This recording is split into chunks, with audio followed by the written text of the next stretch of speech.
ಎಲ್ಲರಿಗೆ ನಮಸ್ಕಾರ. ತಾಟಕಾವಧೆಯ ಪೂರ್ವಪೀಠಿಕೆ ಆಗಿದೆ. ಇನ್ನು ಮುಂದೆ ತಾಟಕೆಯ ವಧೆಯನ್ನು ನೋಡಬೇಕು. ಕೆಲವು ಪಾಠಗಳಲ್ಲಿ ತಾಡಕ ಅಂತಲೂ ಇದೆ.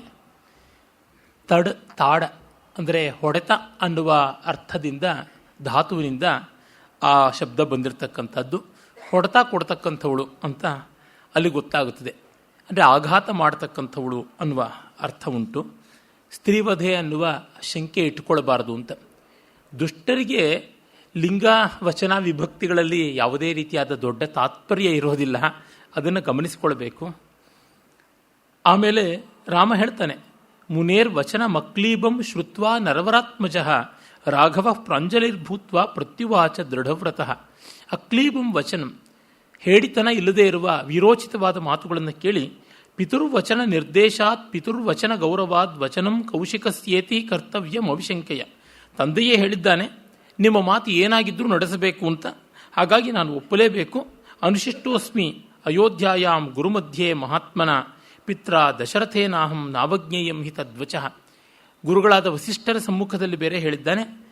ಅದು ಹೊರಡುವಾಗ ರಾಮನಿಗೆ ವಿಶ್ವಾಮಿತ್ರ ಏನು ಹೇಳಿದ್ರೆ ಅದನ್ನು ಎರಡು ಮಾತಿಲ್ಲದೆ ನಡೆಸಬೇಕು ಅಂತ ಆ ಒಂದು ವಿಧಿಯನ್ನು ಇಟ್ಟುಕೊಂಡು, ಸೋಹಂ ಪಿತುರ್ವಚಶ್ರುತ್ವ ಶಾಸನಾತ್ ಬ್ರಹ್ಮವಾದಿನಃ ಕರಿಷ್ಯಾಮಿ ನ ಸಂದೇಹ ತಾಟಕ ವಧಮುತ್ತಮಂ ಅಂತ ಕೊಲ್ತೀನಿ ಎನ್ನುವ ಮಾತನ್ನು ಹೇಳ್ತಾನೆ.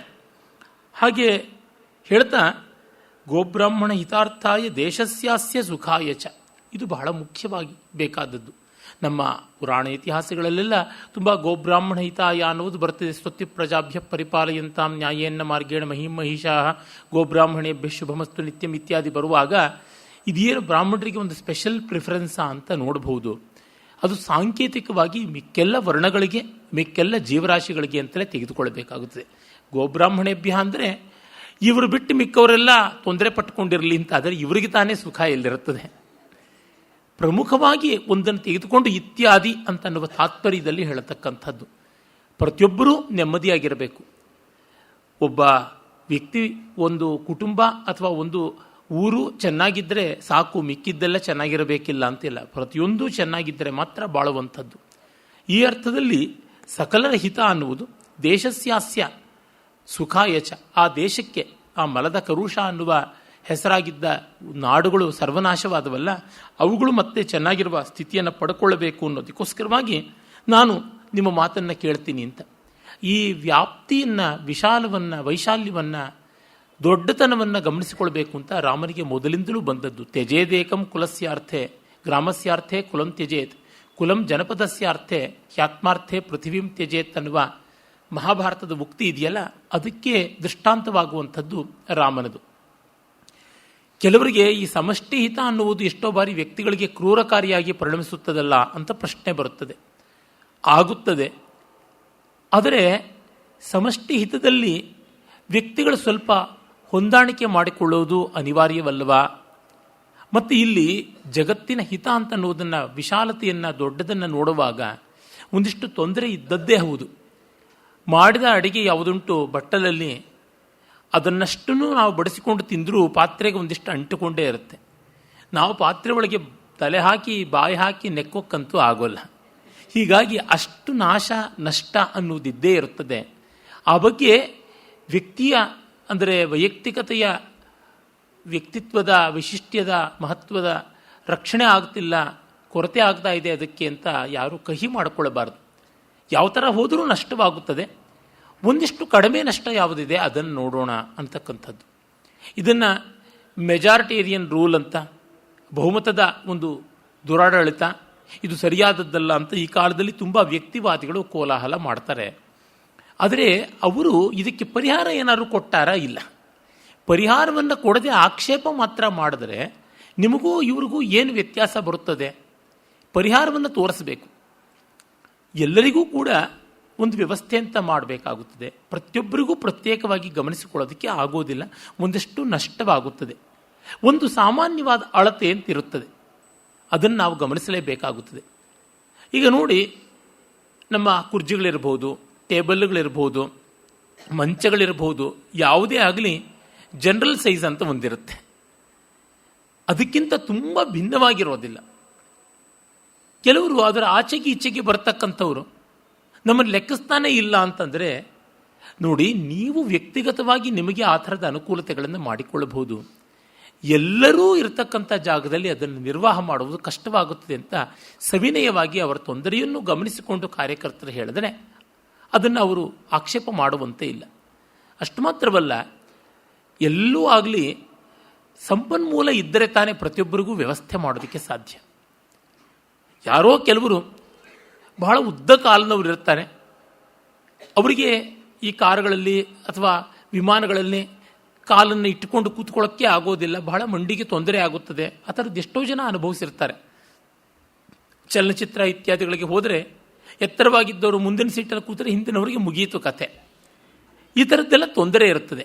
ಅಲ್ಲಿಂದಲ್ಲಿಗೆ ಒಂದಿಷ್ಟು ಹೊಂದಾಣಿಕೆ ಮಾಡಿಕೊಳ್ಳಬೇಕಾಗುತ್ತದೆ. ಪ್ರತಿಯೊಬ್ಬರಿಗೂ ವ್ಯವಸ್ಥೆಯನ್ನು ಮಾಡಿಕೊಡ್ತೀನಿ ಅಂತಂದರೆ ಒಬ್ಬೊಬ್ಬರಿಗೂ ಒಂದೊಂದು ಪ್ರಪಂಚವೇ ನಿರ್ಮಾಣ ಮಾಡಿಕೊಡಬೇಕಾಗುತ್ತದೆ, ಬೇರೆ ದಾರಿಯೇ ಇಲ್ಲ. ಒಬ್ಬೊಬ್ಬರ ಹಿತವು ಅಂತಂದರೆ ಅದು ಕೇವಲ ಬ್ರಹ್ಮಸ್ಥಿತಿಯಲ್ಲಷ್ಟೇ ಆಗುವಂಥದ್ದು, ಮಿಕ್ಕಂತೆ ಜಗತ್ಸ್ಥಿತಿಯಲ್ಲಿ ಆಗುವಂಥದ್ದಲ್ಲ. ಹೀಗಾಗಿ ಅಷ್ಟಿಷ್ಟು ಆಗುವ ಲೋಪದೋಷಗಳ ಬಗೆಗೆ ತುಂಬ ಅನುದಾರವಾಗಬಾರದು ಅವರುಗಳು. ಈ ಮೈನಾರಿಟಿ ಅಂತ ಏನಿದೆ, ಅಲ್ಪಸಂಖ್ಯಾತರಿಗೆ ಸಹಾನುಭೂತಿ ತೋರಿಸಬೇಕು ಜನ.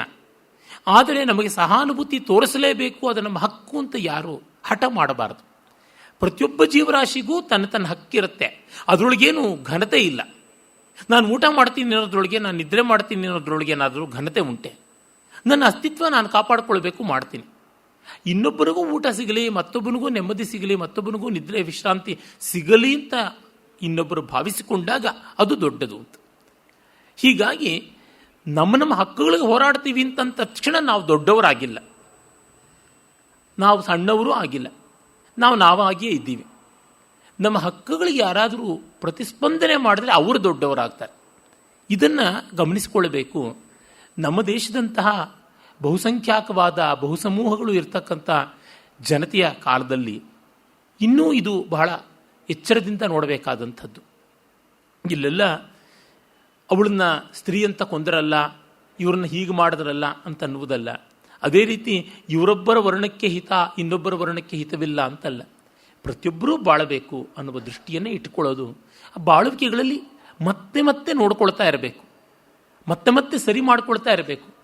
ಏನಿಲ್ಲ, ಕಾಲಕ್ರಮೇಣ ಬರ್ತಾ ಹೋಗುತ್ತೆ, ಸಮಾಜದಲ್ಲಿ ಸುಧಾರಣೆ ಆಗ್ತಾ ಹೋಗುತ್ತದೆ. ಆ ಸುಧಾರಣೆಯ ವೇಗ ನಾವು ನಿರೀಕ್ಷೆ ಮಾಡಿದಷ್ಟು ಇರೋಲ್ಲ. ಉದಾಹರಣೆಗೆ ನೋಡಿ, ಈಗ ಶೌಚಾಲಯಗಳು ಇವೆ.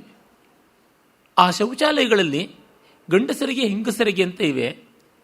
ಹಾಗಲ್ಲದೆ ಲಿಂಗ ಅಲ್ಪಸಂಖ್ಯಾತರು ಅಂತ ಏನಿದ್ದಾರೆ, ಜೆಂಡರ್ ಮೈನಾರಿಟಿ ಅಂತ LGBT ಅಂತ ಕರೀತಾರಲ್ಲ, ಅವರಿಗೆ ಯಾವುದೂ ಇಲ್ಲವಲ್ಲ ಅಂತಂದರೆ, ಸ್ವಾಮಿ, ಒಂದು ನಗರದಲ್ಲಿ, ಬೆಂಗಳೂರಿನಂಥ ನಗರದಲ್ಲಿ ಸಾಮಾನ್ಯ ಸಾರ್ವಜನಿಕ ಶೌಚಾಲಯವೇ ಇಲ್ಲ. ಗಂಡಿಗೆ ಹೆಣ್ಣಿಗೆ ಹೋಗಲಿ, ಏನೋ ಒಂದು ಶೌಚಾಲಯ ಅಂತೆಲ್ಲ ರಸ್ತೆ ಪಕ್ಕ ಗೋಡೆ ಸ್ಥಿತಿ ಬಂದಿದೆ. ಹೀಗಿದ್ದಾಗ ನೀವು ಈ ಮಟ್ಟದ ನಿರೀಕ್ಷೆ ಮಾಡ್ತಾ ಇದ್ದೀರಲ್ಲ, ಅದರ ಬಗ್ಗೆ ಸ್ವಲ್ಪ ವಾಸ್ತವಗಳನ್ನು ಗಮನಿಸಿಕೊಳ್ಳಲಿ ಅಂತ ಅಷ್ಟೇ. ಅವರನ್ನು ಕುರಿತು ಖಂಡಿತ ಅಸಮಾಧಾನದ, ಅತೃಪ್ತಿಯ, ಅಗೌರವದ ಭಾವ ಇಲ್ಲ. ಎಲ್ಲ ಸಮುದಾಯಗಳು ಬಾಳಬೇಕು. ಆದರೆ ವಸ್ತುಸ್ಥಿತಿ, ಸಂಪನ್ಮೂಲ ಎಷ್ಟಿದೆ? ಈಗ ವಿಮಾನ ನಿಲ್ದಾಣದಲ್ಲಿ ಯಾವ ಮಟ್ಟಿಗೆ ಸೌಕರ್ಯವನ್ನು ಮಾಡಿಕೊಡ್ತಾರೋ ಅದನ್ನು ಮುನ್ಸಿಪಲ್ ಬಸ್ ಸ್ಟ್ಯಾಂಡ್ನಲ್ಲಿ ನಾವು ನಿರೀಕ್ಷೆ ಮಾಡೋಕ್ಕಾಗಲ್ಲ. ಒಂದು ವಿಮಾನ ನಿಲ್ದಾಣದಲ್ಲಿ ಟಿಕೆಟ್ ಎಷ್ಟಿರುತ್ತೆ, ಆ ಏರ್ಪೋರ್ಟ್ ಮೇಂಟೆನೆನ್ಸ್ಗೆ ಅದರೊಳಗೆ ಎಷ್ಟು ಹೋಗುತ್ತೆ ಅಂತೆಲ್ಲ ನೋಡಿದ್ರೆ ನಮಗೆ ಗೊತ್ತಾಗುತ್ತದೆ. ಅದೇ ಇಲ್ಲಿಯ ಟಿಕೆಟ್ಟಿನ ಬೆಲೆ, ಮುನ್ಸಿಪಲ್ ಬಸ್ ಸ್ಟ್ಯಾಂಡಲ್ಲಿ ಇರತಕ್ಕಂಥ ಸಂಪತ್ತಿ, ಸವಲತ್ತು, ಅನುಕೂಲತೆ ಇವುಗಳನ್ನು ನೋಡಿದ್ರೆ ನಮಗೆ ಸ್ಪಷ್ಟವಾಗಿ ಗೊತ್ತಾಗುತ್ತದೆ. ಈ ಕಾರಣದಿಂದ ಸಂಪನ್ಮೂಲಗಳನ್ನು ಗಮನಿಸಿಕೊಂಡು ನಾವು ನಡೆಸ್ತೀವಿ. ಆಮೇಲೆ ಎಲ್ಲ ಸಂಪತ್ತಿ, ಸೌಕರ್ಯ ಎಲ್ಲ ಚೆನ್ನಾಗಿರತಕ್ಕಂಥ ದೇಶಗಳಲ್ಲಿ ಕೂಡ ಮನೋಧರ್ಮದಿಂದ ವೈಶಾಲ್ಯ ಬರದೇ ಇದ್ದರೆ ಏನು ಪ್ರಯೋಜನ ಉಂಟು? ಅದನ್ನು ನಾವು ನೋಡಿದ್ರೆ ಎಷ್ಟೋ ಬಹಳ ಮುಂದುವರೆದಿರ್ತಕ್ಕಂಥ ದೇಶಗಳು ಅನ್ನುವಲ್ಲಿ ಕೂಡ ಎಲ್ಲರಿಗೂ ಬೇಕಾಗಿರ್ತಕ್ಕಂಥ ಸವಲತ್ತುಗಳು ಕೊಟ್ಟಿರ್ತಾರೆ. ಆದರೆ ಭಾವಾಂಶದ ಹಂಚಿಕೆ ಇಲ್ಲವ ಅಂದರೆ ಏನು ಪ್ರಯೋಜನ? ಮನಮಂದಿಯೇ ಪರಸ್ಪರ ನೋಡೋದಿಲ್ಲ, ಮಾತಾಡೋದಿಲ್ಲ ಅಂತಂದರೆ ಅಲ್ಲಿ ಮತ್ತೊಂದು ಸಮಸ್ಯೆ ಬಂತಲ್ಲ. ಮುಪ್ಪಿನ ಮುದುಕರನ್ನು ವಿಶ್ವಾಸದಿಂದ ಕಾಣತಕ್ಕಂಥವ್ರು, ಮಾತಾಡ್ತಕ್ಕಂಥವ್ರು ಯಾರು ಇರೋಲ್ಲ ಅಂದರೆ ಮನೆಯಲ್ಲೇ ಇರೋದಿಲ್ಲ ಅಂತಂದರೆ ಅದು ಇನ್ನೊಂದು ಬಗೆಯಲ್ಲಿ ಅಲ್ಪಸಂಖ್ಯಾತರ ತೊಂದರೆ ಅಲ್ವಾ? ಹೀಗೆ ನೋಡ್ತಾ ಬಂದರೆ ಇಲ್ಲಿ ಆದರ್ಶ ಇದೆ, ಅಲ್ಲಿ ಆದರ್ಶ ಇಲ್ಲ ಅಂತ ಆಕ್ಷೇಪ ಮಾಡೋಕ್ಕಾಗೋಲ್ಲ. ಸಂವೇದನಶೀಲತೆ ಹೆಚ್ಚಾಗಬೇಕು, ಮನುಷ್ಯ ನಡೆಯಬೇಕು, ಜೊತೆಗೆ ವಾಸ್ತವಗಳನ್ನು ಗಮನಿಸಿಕೊಳ್ಳಬೇಕು. ಈ ಅರ್ಥದಲ್ಲಿಯೇ ಅಂಬೇಡ್ಕರ್ ಅಂಥವರೆಲ್ಲ ದಲಿತರಿಗೆ ಹೆಚ್ಚಿನ ನ್ಯಾಯ ಸಲ್ಲಬೇಕು ಅಂತ ಹೋರಾಡಿದ್ದು ನ್ಯಾಯವಾದದ್ದು, ಪ್ರಶಂಸನೀಯವಾದದ್ದು. ಆದರೆ ಅದು ಕ್ರಮವಾಗಿ ಆಗುತ್ತದೆ ಅಂತ ಗಾಂಧಿಯವರು ಮೊದಲುಗೊಂಡಂತೆ ಬೇಕಾದಷ್ಟು ಜನ ಹೇಳಿದ್ದು. ಈಗ ಕುರ್ತಕೋಟಿ ಮಹಾರಾಜರವರಾಗಲಿ, ಪಿ ವಿ ಕಾಣಿಯವರಾಗಲಿ ಇಂಥವರೆಲ್ಲ ಹೇಳ್ತಾ ಬಂದಿದ್ದು ನೋಡಿದಾಗ ಸುಧಾರಣೆಗಳ ಕ್ರಮ ಒಂದಿಷ್ಟು ನಿಧಾನವಾಗಿ ಆಗುತ್ತದೆ. ಒಂದು ಪರಿಸ್ಥಿತಿಯ ಮಾರ್ಪಾಟಿನಿಂದ ಮತ್ತೊಂದಕ್ಕೆ ಬರುವುದಕ್ಕೆ ಎಷ್ಟೋ ಜನ ಮುಗ್ಧರು, ಯಾವುದೇ ತಪ್ಪಿಲ್ಲದೆ ಇದ್ದವರು ಬಲಿಯಾಗಿಬಿಡ್ತಾರೆ. ಪ್ರತಿಯೊಬ್ಬನೂ ಅವನವನ ಬದುಕನ್ನು ಹುಡುಕೊಂಡ್ರೆ ಅವನಲ್ಲಿ ತಾನು ಅನ್ಯಾಯವಾಗಿ ತೊಂದರೆಗೆ ಗುರಿಯಾದೆ ಅನ್ನುವಂಥ ಒಂದು 10 ಘಟನೆಗಳಿರುತ್ತೆ. ಅಂದರೆ ವಿಕ್ಟಿಮ್ ಹುಟ್ಟಿಗೆ ಪ್ರತಿಯೊಬ್ಬರಿಗೂ ಅರ್ಹತೆ ಇರುತ್ತದೆ, ಇಲ್ಲದೇ ಇಲ್ಲ. ಆದರೆ ಆ ಮಹಾ ಸಮುದಾಯದಲ್ಲಿ ಹಾಗೆ ಹೋಗುವುದು ಅನಿವಾರ್ಯ. ಏನಿಲ್ಲ ನೋಡಿ, ಈಗ ಒಂದು ವರದಕ್ಷಿಣೆಯ ಸಮಸ್ಯೆಯನ್ನೇ ತೆಗೆದುಕೊಂಡ್ರೆ ಅದು ಇವತ್ತು ಇಲ್ಲ, ಆದರೆ ಅದು ಬದಲಾಗುವ ಸ್ಥಿತ್ಯಂತರ ಇದೆಯಲ್ಲ, ಅದು ಒಂದು 30ರಿಂದ 50 ವರ್ಷದ ಕಾಲಾವಧಿಯಲ್ಲಿ ಎಷ್ಟು ರೀತಿಯ ವ್ಯಕ್ತಿಗಳಿಗೆ ನೋವಾಯಿತು. ಇವತ್ತು ಅದರ ಪಿಡುಗಿಲ್ಲ, ಅದು ಮತ್ತೊಂದು ರೀತಿಯಲ್ಲಿ ದುಷ್ಪರಿಣಾಮವಾಗಿ ಪರಿಣಾಮಿಸ್ತಾ ಇರತಕ್ಕಂಥದ್ದು, ವಧು ದಕ್ಷಿಣೆ ಕಡೆಗೆ ಹೋಗ್ತಾ ಇರತಕ್ಕಂಥದ್ದನ್ನು ನೋಡ್ತಾ ಇದ್ದೀವಿ.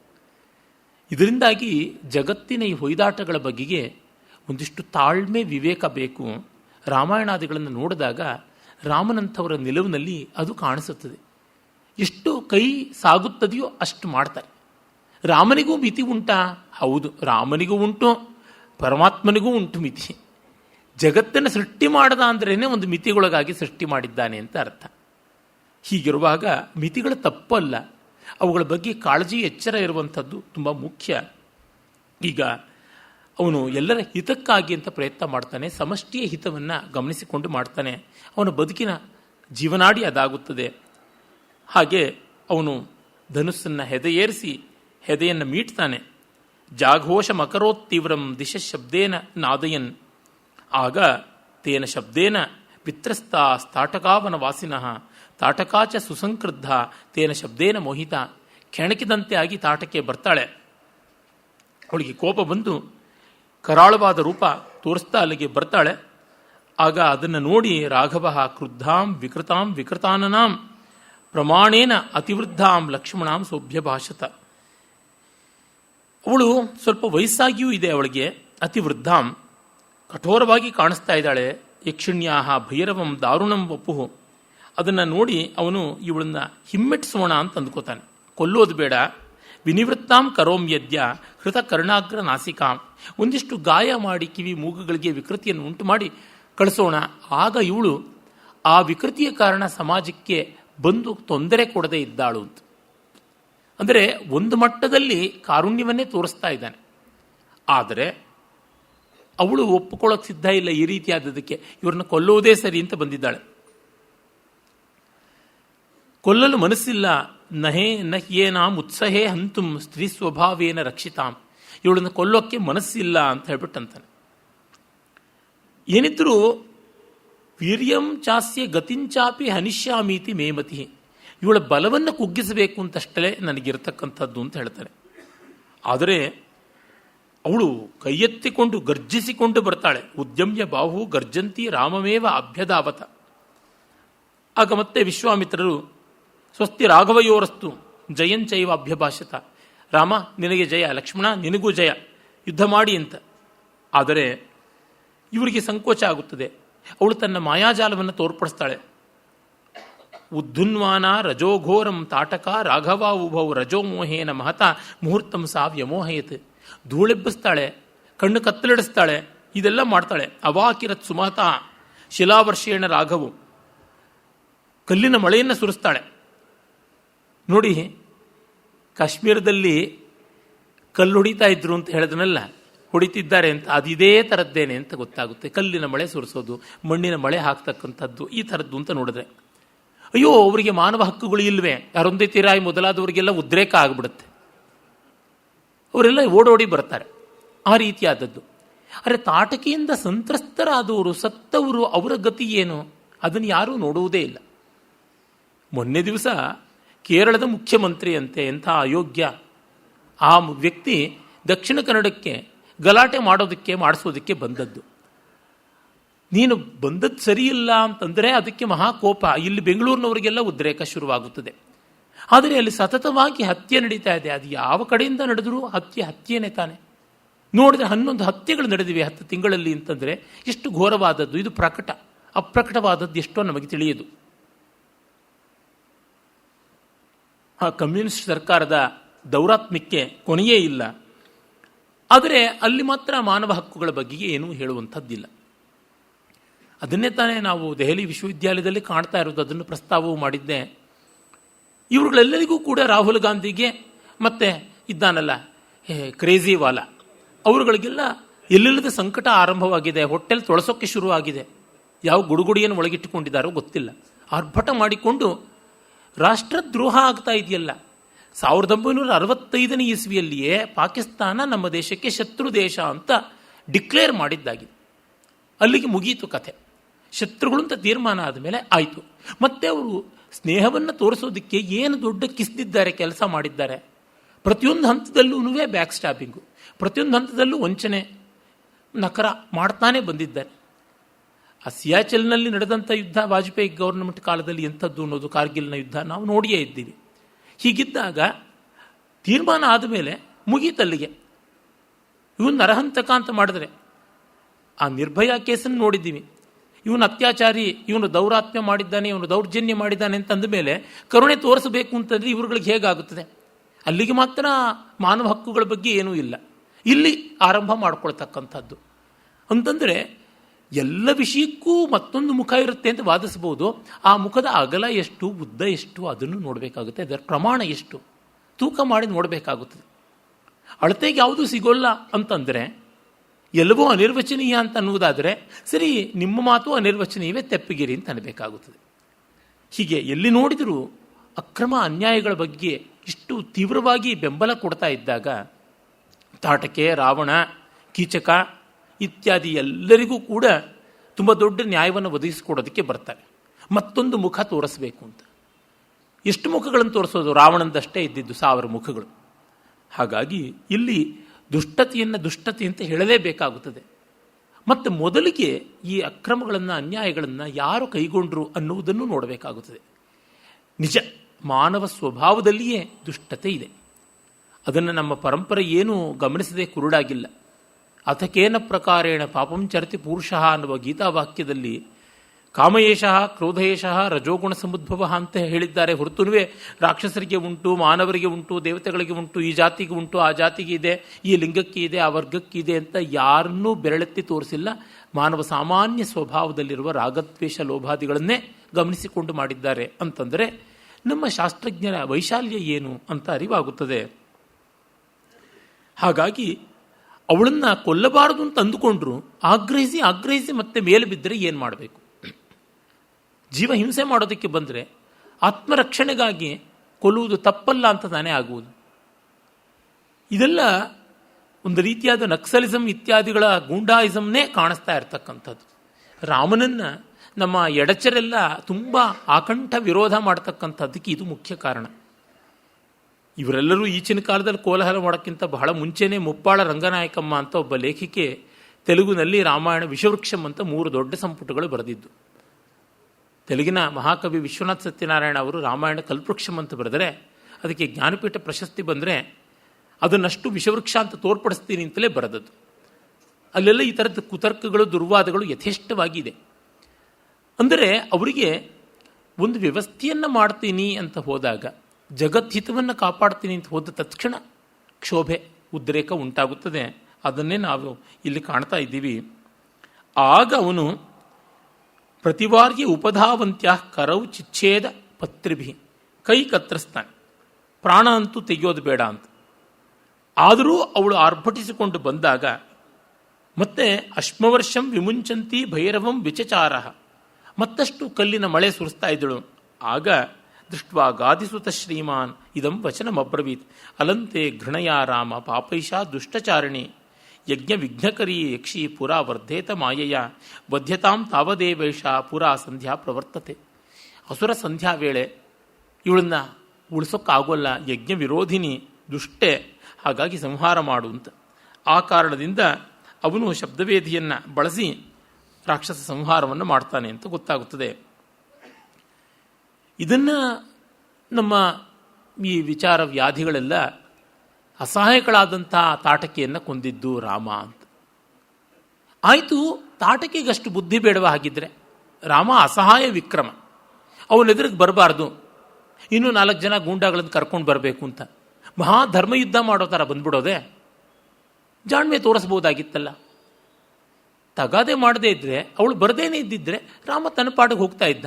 ಅವಳು ಯಾಕೆ ಕಾಣಿಸ್ಕೊಳ್ಬೇಕಾಗಿತ್ತು? ಇದುವರೆಗೂ ಅವಳು ಮಾಡ್ತಾ ಬಂದಿದ್ದೇನು? ಅಂದರೆ ತರ್ಕವನ್ನು ಎಷ್ಟು ದುಷ್ಟವಾಗಿ ಬಳಸ್ಕೊಳ್ತಾ ಇದ್ದಾರೆ ಅನ್ನೋದು ಸ್ಪಷ್ಟವಾಗಿ ಗೊತ್ತಾಗುತ್ತದೆ. ಮತ್ತೆ ರಾಮ ಆ ಥರದ ಹೆಂಗಸರಲ್ಲಿ ಯಾರನ್ನ ಕೊಂದ, ಏನು ಮಾಡ್ದ? ಲಂಕೆಯಲ್ಲಿ ಪೂರ್ತಿ ರಾಕ್ಷಸೀರೇ ತಾನೇ ಇದ್ದಿದ್ದು, ಯಾರನ್ನ ಕೊಂದ? ಯಾರನ್ನೂ ಕೊಲ್ಲಲಿಲ್ವಲ್ಲ, ಶೂರ್ಪಣಿಕೆಯನ್ನು ಕೊಲ್ಲಲಿಲ್ವಲ್ಲ. ಆತ್ಮರಕ್ಷಣೆಗೆ ಮಾಡಬೇಕಾಯಿತು.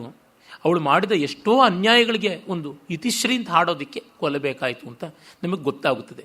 ಒಂದು ಪಕ್ಷ ವಾಲ್ಮೀಕಿಗಳಿಗೆ ಈ ಥರ ಎಲ್ಲ ರಾಮನ ಇಟ್ಕೊಂಡು ಅಷ್ಟು ಮೇಲೆ ಹಿಡಿದು ಪಂಚಮೀಲಿ ಹಾಕ್ತಾರೆ ಅಂತ ಗೊತ್ತಿದ್ದಿದ್ರೆ ತಾಟಕ್ಕೆ ಅಂತ ಸ್ತ್ರೀಗೆ ಬದಲಾಗಿ ತಾಟಕ ಅಂತ ಪುರುಷನ ಇಡ್ತಾ ಇದ್ರು, ಒಬ್ಬಳಿಗೆ ಬದಲಾಗಿ ಒಂದು 500 ಜನ ಗಂಡಸರನ್ನು ಇಡ್ತಾ ಇದ್ರು. ಅದೇನೂ ಕಷ್ಟವಿರಲಿಲ್ಲ ಅವರಿಗೆ.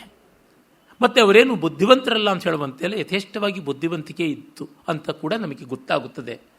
ಇದು ತೋರ್ಪಡಿಸಿರುವ ಧರ್ಮ ಸಂದಿಗ್ಧತೆಯ ಲಕ್ಷಣ ಇಷ್ಟೆ.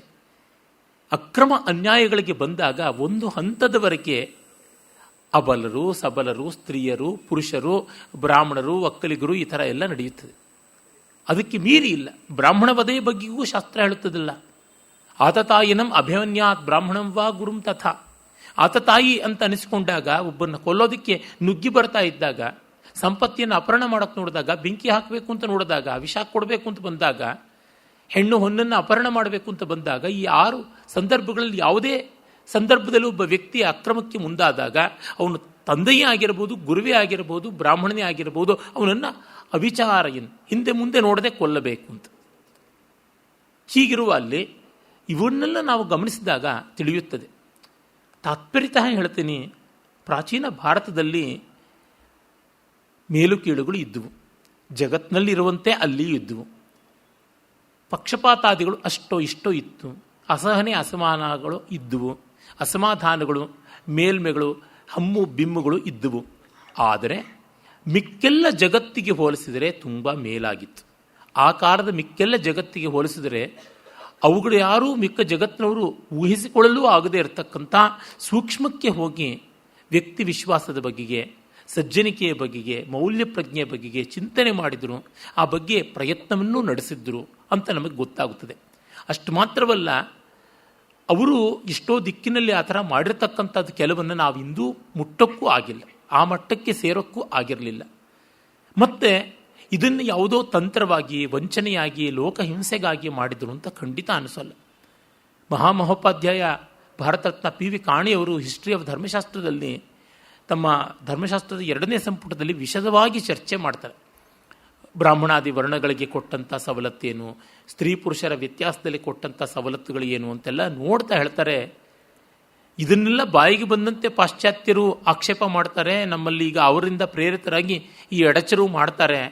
ಆದರೆ ಇದು ಯಾವುದೂ ಕೂಡ ದೊಡ್ಡ ರೀತಿಯ ಆಕ್ಷೇಪವಾಗಿ ನಿಲ್ಲುವುದಿಲ್ಲ ಅಂತ ನಾವೇ ಒಪ್ಕೊಳ್ತೀವಿ ಏನೇನು ತಪ್ಪಾಗಿದೆ ಅಂತ. ಆದರೆ ತಪ್ಪಿನ ಹಿಂದಿರ್ತಕ್ಕಂಥ ಒಳಿತಿದೆಯಲ್ಲ, ಅದು ತುಂಬ ದೊಡ್ಡದು ಅನ್ನೋದನ್ನು ಮರೆಯುವಂತೆ ಇಲ್ಲ ಅಂತ ತುಂಬ ಸ್ಫುಟವಾಗಿ ಹೇಳಿದ್ದಾರೆ. ಮತ್ತು ಅವರು 40-50 ವರ್ಷಗಳ ಕಾಲ ಏಕದೀಕ್ಷೆಯಲ್ಲಿ ತಪಸ್ಸಿನಂತೆ ಮಾಡಿ 100 ನೋಟ್ಬುಕ್ಗಳು, 200 ಪೇಜಿನ 100 ನೋಟ್ಬುಕ್ಗಳಲ್ಲಿ ಮಾಡ್ಕೊಂಡಿದ್ದು ನೋಟ್ಸು ನೋಡಿ. ಅಂದರೆ ಎಷ್ಟು? 2 ಲಕ್ಷ ಪುಟದಷ್ಟು ನೋಟ್ಸ್ ಮಾಡಿಕೊಂಡು ಅಕ್ಷರಶಃ 1000 ಧರ್ಮಶಾಸ್ತ್ರ ಗ್ರಂಥಗಳು ಮತ್ತು ತತ್ಪೂರಕ ಸಾಮಗ್ರಿ, ಅನೇಕ 1000 ಶೋಧ ಲೇಖನಗಳು, ಅನೇಕ 100 ಅಧ್ಯಯನಪೂರ್ಣವಾದ ಗ್ರಂಥಗಳು, ಇವನ್ನೆಲ್ಲವನ್ನು ಓದಿಕೊಂಡು ತೀರ್ಮಾನಕ್ಕೆ ಬರುವಂತೆ ಮಾಡಿರತಕ್ಕಂಥದ್ದು. ಪಾಶ್ಚಾತ್ಯರಲ್ಲಿ ಎಷ್ಟೆಷ್ಟೆಲ್ಲ ಕ್ಷುದ್ರತೆ, ಸಣ್ಣತನ ಎಲ್ಲ ಇದೆ ಅನ್ನೋದಕ್ಕೆ ಹೇಳ್ತೀನಿ. ಅವರ ಎಲೆಗಳ ಮೇಲೆ ಡೈನಾಸರಸ್ಗಳು ಸತ್ತು ಬಿದ್ದಿರೋದು, ನೊಣವೂ ಅಲ್ಲ, ಕತ್ತೇನೂ ಅಲ್ಲ, ಹಂದಿನೂ ಅಲ್ಲ, ಡೈನಾಸರಸ್ಗಳೇ ಸತ್ತು ಬಿದ್ದಿವೆ. ಆದರೆ ಈ ಎಲೆ ಮೇಲೆ ಸತ್ತು ಬಿದ್ದಿರತಕ್ಕಂಥ ಒಂದು ಹಲ್ಲಿಗೋ ಒಂದು ಹಾತೆಗೋ ಕೋಲಾಹಲ ಮಾಡ್ತಾ ಖ್ಯಾತೆ ತೆಗಿತಾ ಇದ್ದಾರೆ. ತುಂಬ ಅನ್ಯಾಯವಾದದ್ದು. ಒಬ್ಬ ಪಾಶ್ಚಾತ್ಯ ವಿದ್ವಾಂಸ ಇವರಲ್ಲಿ ಜಾತಿ ಭೇದಗಳು ಸಿಕ್ಕಾಪಟ್ಟೆ ಇವೆ ನೋಡಿ, ಇಷ್ಟೆಷ್ಟು ಜಾತಿ ಭೇದಗಳಿವೆ, ಕಾಳೆ, ಗೋರೆ, ಪಿಂಗಳೆ, ಫಡ್ಕೆ, ಅಭ್ಯಂಕರ್, ವರ್ಣೇಕರ್ ಅಂತೆಲ್ಲ ಉದ್ದಕ್ಕೆ ಇವರೆಲ್ಲ ಬೇರೆ ಬೇರೆ ಜಾತಿನವರು ಅಂತ ಹಾಗೆ ಬರೆದಿದ್ದಾನೆ. ಆದರೆ ವಸ್ತುತಃ ಇದೆಲ್ಲ ಕೂಡ ಮಹಾರಾಷ್ಟ್ರದ ಒಂದೇ ಒಂದು ಕೊಂಕಣ ಪ್ರದೇಶದ ಚಿತ್ಪಾವನ ಬ್ರಾಹ್ಮಣರ ಕುಲನಾಮಗಳು. ಅವರಷ್ಟೂ ಜನರಿಗೂ ಕೂಡ ಯಾವ ಭೇದವೂ ಇಲ್ಲ. ಆದರೆ ಇಂಗ್ಲೀಷ್ನಲ್ಲಿ ಬರೆದು ಬಿಟ್ಟಿದ್ದಾರೆ, ಯಾವುದೋ ವಿಶ್ವವಿದ್ಯಾಲಯದಲ್ಲಿ ಕೂತ್ಕೊಂಡಿದ್ದಾರೆ, ಪೀಠಕ್ಕೆ ಅರಾಳ್ ಡೇಟು ಗಮ್ಮು ಹಾಕ್ಕೊಂಡು ಹೇಳಲಾಗದಂತೆ ಅಷ್ಟು ದೃಢಮೂಲವಾಗಿ ಅವರು ಬರೆದದ್ದು ವೇದವಾಕ್ಯ ಅಂತ ಆಗಿದೆ. ಈ ಮಟ್ಟಕ್ಕಾದರೆ ಗತಿ ಏನು? ಯಾತಕ್ಕಿದನ್ನು ತಿಳಿಸ್ತಾ ಇದ್ದೇನೆ ಅಂದರೆ, ನಮ್ಮಲ್ಲಿ ವ್ಯತ್ಯಾಸಗಳು ಮತ್ತೊಂದು ಇಲ್ಲ ಅಂತ ಇಲ್ಲ, ಹೆಚ್ಚು ಕಡಿಮೆಗಳು ಇಲ್ಲ ಅಂತಿಲ್ಲ, ತಪ್ಪುಗಳು ಇಲ್ಲ ಅಂತಿಲ್ಲ. ಅರೆ, ನೀವು ಹೇಳುವ ಪ್ರಮಾಣದಲ್ಲಿದೆಯಾ, ಮತ್ತು ನೀವು ಮಾಡ್ತಾ ಇರೋದೆಲ್ಲ ಏನು ಬಹಳ ಸಾಚ ಆಗಿದೆಯಾ ಅಂತನ್ನೋದನ್ನು ತುಲಾಭಾರ ಮಾಡಬೇಡವೆ? ಇದನ್ನು ನಾವು ಕಾಣಲೇಬೇಕಾಗುತ್ತದೆ. ಎಂಥ ಬಂಗಾರದ ಬೆಳೆ ಬರತಕ್ಕಂಥ ಈ ರತ್ನಗರ್ಭ ವಸುಂಧರ ಅಂತೀವಿ, ಮೇದಿನಿ ಪೃಥಿವಿ ಅಂತ ಸಮೃದ್ಧವಾಗಿ ಪೃಥುಲವಾಗಿ ವಿಶಾಲವಾಗಿ ಎಲ್ಲವನ್ನ ಕೊಡ್ತಕ್ಕಂಥವಳು ಅಂತ ಕ್ಷೋಣಿ ಸರ್ವಂ ಸಹ ಮಾತೃಭೂತ ವಸುಂಧರ. ಆಕೆಗೆ ನಾವು ಒಂದು ಬೀಜವನ್ನು ತ್ಯಾಗ ಮಾಡದೇ ಇದ್ದರೆ ಆ ಬೀಜ 100 ಆಗಿ 1000ವಾಗಿ ಬರೋಲ್ಲ. ಇದಂ ನಮಮ ಅಂತ ಒಂದು ತೆಂಗಿನಕಾಯಿಯನ್ನು ಮಣ್ಣೊಳಗೆ ಹಾಕದೇ ಇದ್ದರೆ ಅದು ತೆಂಗಿನ ಮರವಾಗಿ ಬೆಳೆಯೋಲ್ಲ. ಅಂದರೆ ಇಂಥ ಒಂದು ಮಾತೃಸ್ವರೂಪಿಯಾದ ಭೂಮಿಗೂ ಕೂಡ ಒಂದಿಷ್ಟು ಬಿಟ್ಟುಕೊಟ್ಟರ್ತು ಮಿಕ್ಕೊಂದಿಷ್ಟು ಕೊಡಲ್ಲ. ಭತ್ತವಾಗಲೂ ಅಷ್ಟೇ, ಯಾವುದಾದ್ರೂ ಅಷ್ಟೇ, ಇಲ್ಲ ಅಷ್ಟೇ. ಹಾಗಿರುವಾಗ ಸನಾತನ ಧರ್ಮದ ಹೆಚ್ಚು ಕಡಿಮೆಗಳು ಯಾವ ಮಾತ್ರದ್ದು ಅಂತ ಅನ್ನೋದನ್ನು ನೋಡಬೇಕು. ಆಮೇಲೆ ಅದು ಸತತವಾಗಿ ತನ್ನನ್ನು ಪರಿಷ್ಕರಿಸ್ಕೊಳ್ತಾ ತಿದ್ದುಕೊಳ್ತಾ ಬಂದಿರೋದು ನಮಗೆ ಸ್ಪಷ್ಟವಾಗಿ ಗೊತ್ತಾಗುತ್ತದೆ. ನಮ್ಮ ದೇಶಕ್ಕೆ ಇಸ್ಲಾಂ ಯಾವಾಗ ಬಂತೋ ಆಗಲಿಂದ ಮುಸ್ಲಿಮರ ಮನೋಧರ್ಮ ಹೆಚ್ಚು ಕಡಿಮೆ ಒಂದೇ ಥರ ಇದೆ. ಸರಿಸುಮಾರು 1000 ವರ್ಷಗಳು ಅಂತ ಇಟ್ಕೊಳ್ಳೋಣ, 1200 ವರ್ಷ. ಆದರೆ ಸನಾತನ ಧರ್ಮೀಯರ ಮನಸ್ಸುಗಳು ಎಷ್ಟು ಬದಲಾಗ್ತಾ ಬಂದಿವೆ. ಸ್ತ್ರೀಯರ ವಿಷಯದಲ್ಲೇ ನೋಡಿ, ಇಸ್ಲಾಂ ಆಗ ಏನಿದೆ ಈಗಲೂ ಅದನ್ನೇ ನಚ್ಚಿಕೊಂಡು ಬಂದಿದೆ. 4 ಮದುವೆ ಮಿನಿಮಮ್ ಆಗಲೇಬೇಕಾದ್ದು. ಅಂದರೆ ಜನ್ಮ ಇಡೀ 4 ಹೆಣ್ಣನ್ನು ಕಟ್ಕೊಂಡಿರ್ತೀನಿ ಅಂತಲ್ಲ. ಖೋಖೋ ಆಟದ ತರಹ ಖೋಖೋ ಅಂತ ಹೇಳ್ಬಿಟ್ಟು ತಲಾಕ್ ತಲಾಕ್ ಅಂತ ಹೇಳ್ಬೋದು, ಮತ್ತೊಬ್ಬಳನ್ನು ಕಟ್ಕೋತಾ ಇರಬಹುದು. ಈ ಥರ ಅಂದರೆ ರೊಟೇಷನ್ ಬೇಸಿಸ್ ಮೇಲೆ ಎಷ್ಟು ಅಂತ ನಮಗೆ ಲೆಕ್ಕಕ್ಕೆ ಇಲ್ಲ. ಆ ಮಟ್ಟಕ್ಕೆ ಮಹಿಳೆಯನ್ನು ಇಟ್ಟುಕೊಂಡಿದ್ದಾರೆ. ನ್ಯಾಯಾಧೀಶನ ಹೆಂಡತಿ ತನಗೆ ಅನ್ಯಾಯವಾಗಿ ಕೊಟ್ಟಿದ್ದು ತಲಾಕ್ ತಪ್ಪು ಅಂತ ಆಕೆಯೂ ಸೇರಿದಂತೆ ಸಮೂಹ ಚರ್ಚೆ ಮಾಡ್ತಾ ಇದ್ದರೆ ಇವತ್ತು ನಮ್ಮ ಬುದ್ಧಿಜೀವಿಗಳು ಅನ್ಸ್ಕೊಂಡವ್ರಿಗೆ, ವಿಚಾರ ವ್ಯಾಧಿಗಳಿಗೆ ಅದರ ಬಗೆಗೆ ಕಾಳಜಿಯೇ ಇಲ್ಲ ಅಂತಂದರೆ ಏನಿದರ ಅರ್ಥ? ಹಾಗೆ ಕ್ರೈಸ್ತ ಮತ ತಾನು ಮತ್ತೊಂದು ಮತದ ಬಗ್ಗೆ ಸಹನಶೀಲವಾಗಿರಬೇಕು, ಮಿಕ್ಕವರೆಲ್ಲ ಪಾಪಿಗಳು, ಇಲ್ಲಿಗೆ ಬರದೇ ಇದ್ದರೆ ಉದ್ಧಾರವೇ ಇಲ್ಲ ಅನ್ನೋ ಮನೋಧರ್ಮವನ್ನು ಬದಲಾಯಿಸ್ಕೊಂಡಿದೆಯಾ?